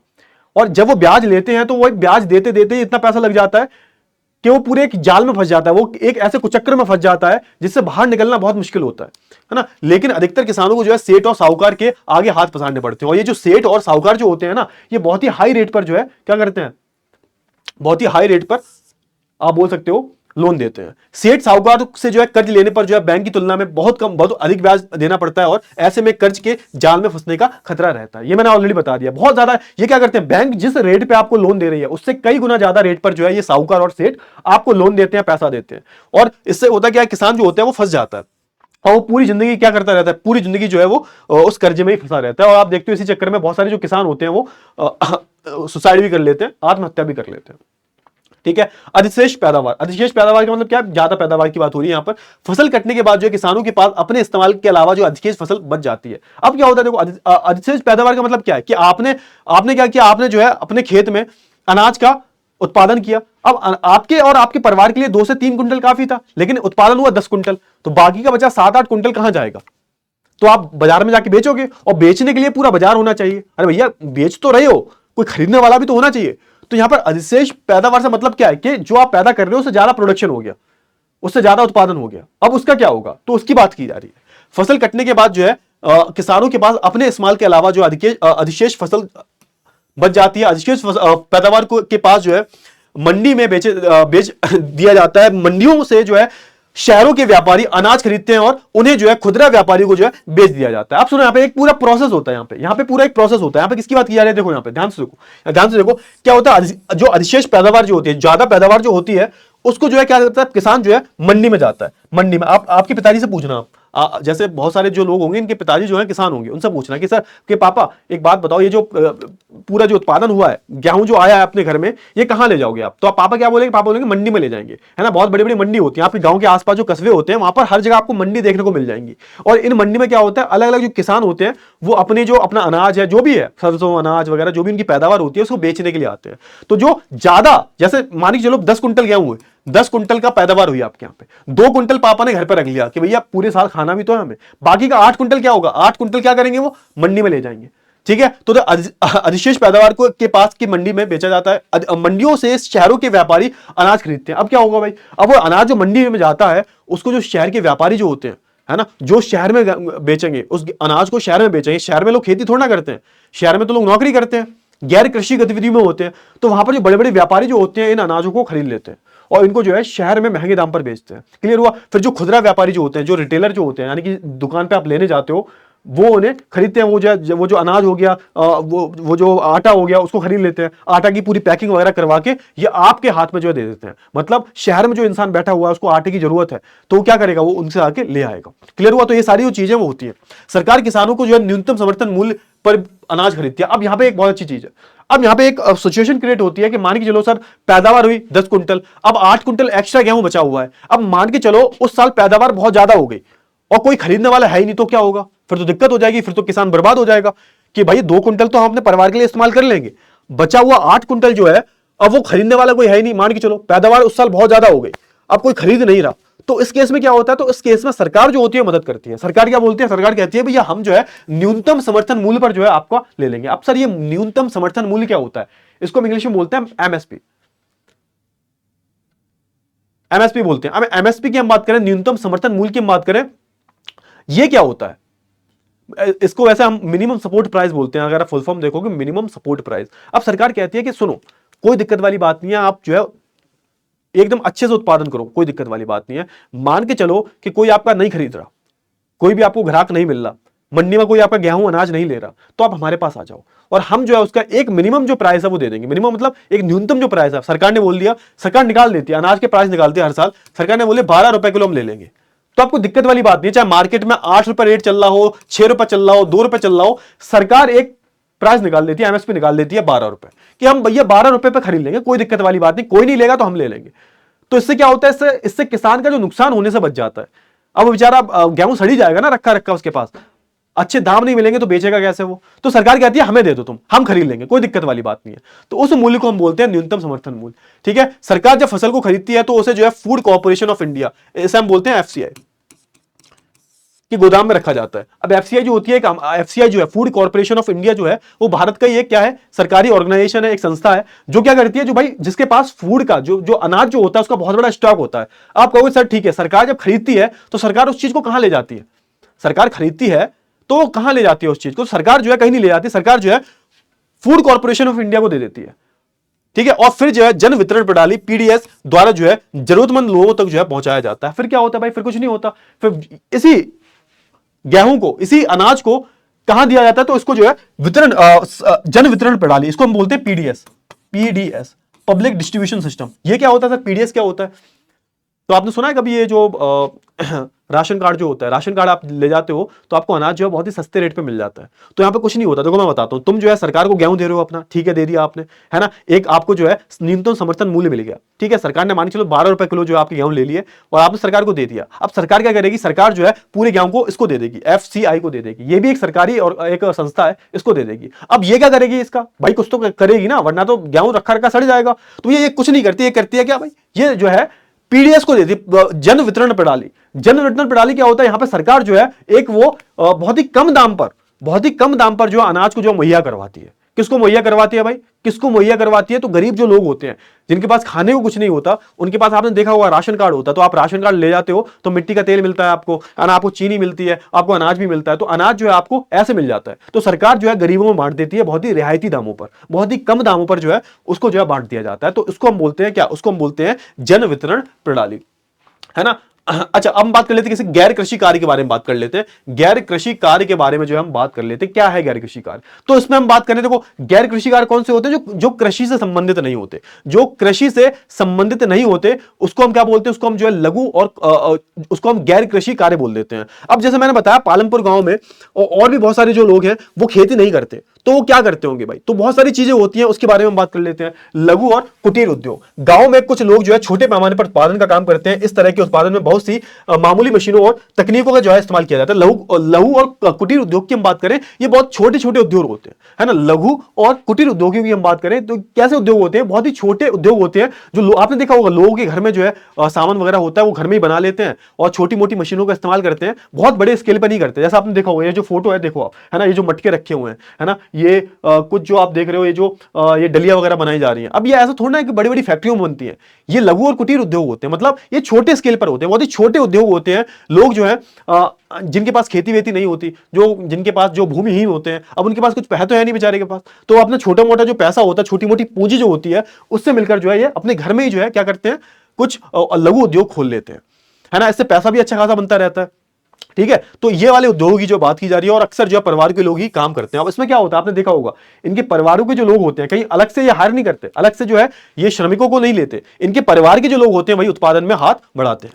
क्लियर हुआ, चलिए दुकान की हम बात कर ले। देखो ये तो एक तो लघु और कुटीर उद्योग होगी, छोटे मोटे जो उद्योग होते हैं, है ना, छोटे मोटे उद्योग जो होते हैं उनको लघु और कुटीर उद्योग हम बोल देते हैं। दूसरे क्या भाई, दुकान। आपने देखा होगा पसारी की दुकानें होती है ना, जैसा आप देख सकते हो, है ना, वो आपने देखा होगा सीमा बुक स्टोर, है ना, आपने देखा होगा ये जो किराने की दुकानें होती हैं, आपने देखा होगा मेडिकल स्टोर वगैरह होते हैं।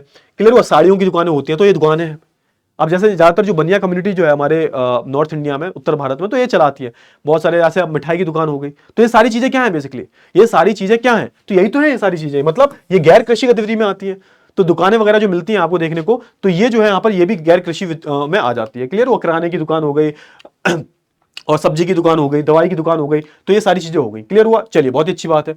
अन्य क्रियाओं की हम बात करें तो जैसे भाई पंचर की बात कर ले, पंचर, है ना, सलून की हम बात कर ले, ये सलून वगैरह जो होते हैं ना, जो बाल काटते हैं, है ना, मोची वगैरह की होगी, कोबलर जो हो गया, तो ये सारी चीजें हो गई। तो ये भी क्या है, ये भी अन्य गतिविधि में आती है। जैसे कि हम बात करें मरम्मत की दुकान, साइकिल की मरम्मत की दुकान, है ना, ट्यूशन, नाई, मोबाइल फोन की मरम्मत, तो ये सब क्या है भाई, ये जो है अन्य क्रियाओं में जो है आ जाते हैं। यातायात की हम बात कर लेते हैं भाई। यातायात क्या, यातायात भी एक तरीके की गैर कृषि गतिविधि है ना। तो यहाँ पे जो रिक्शा चलाते हैं लोग, जो बैटरी वाला रिक्शा चलाते हैं, जो ऑटो रिक्शा चलाते हैं, जो बस चलाते हैं, ये सब क्या है भाई, ये सब जो है यातायात में आ जाते हैं। अब कहने को क्या है, कहने को ये एक सर्विस वाला कार्य है, ये सेवा प्रदान कर रहे हैं, तो कहीं ना कहीं ये उत्पादन में हाथ बढ़ा रहे हैं, देश के उत्पादन में हाथ बढ़ा रहे हैं। सिर्फ कृषि के अलावा भी बहुत सारी चीजें होती हैं जो उत्पादन में अपना हाथ बढ़ाती हैं। ये सारे जो लोग हैं क्या कर रहे हैं, उत्पादन ही कर रहे हैं एक तरीके का, है ना, पैसा आ रहा है भाई, उत्पादन हो रहा है। तो ये सारी जो चीज थी वो क्या थी भाई, ये सारी जो चीज थी वो पालमपुर गांव से संबंधित है। पालमपुर गांव में कृषि के अलावा जो है यहाँ पर ये लोग ये भी कर रहे हैं, क्या कर रहे हैं भाई, अन्य क्रियाएं भी जो है कर रहे हैं। तो आई होप आपको ये जो सारी चीजें हैं बहुत अच्छे से जो है क्लियर हो गई होंगी। तो भाई यहां पर इस चैप्टर में आपने क्या सीखा बेसिकली, तो यहां पर आपने प्रोडक्शन के बारे में सीखा। प्रोडक्शन मतलब यहां पर आपने उत्पादन के बारे में सीखा कि उत्पादन, कृषि तो ठीक है, उत्पादन एक बढ़िया उत्पादन है, कृषि के अलावा कौन कौन से उत्पादन होते हैं, कौन कौन से कारक जो होते हैं वो उत्पादन के लिए जरूरतमंद है। तो ये सारी जो चीजें आई होप आपको जो है क्लियर हो गई होंगी, ठीक है ना। चले तो भाई एंड करते हैं इस क्लास को, ठीक है। अब मिलेंगे हम नेक्स्ट क्लास में, तब तक के लिए बाय बाय, टेक केयर।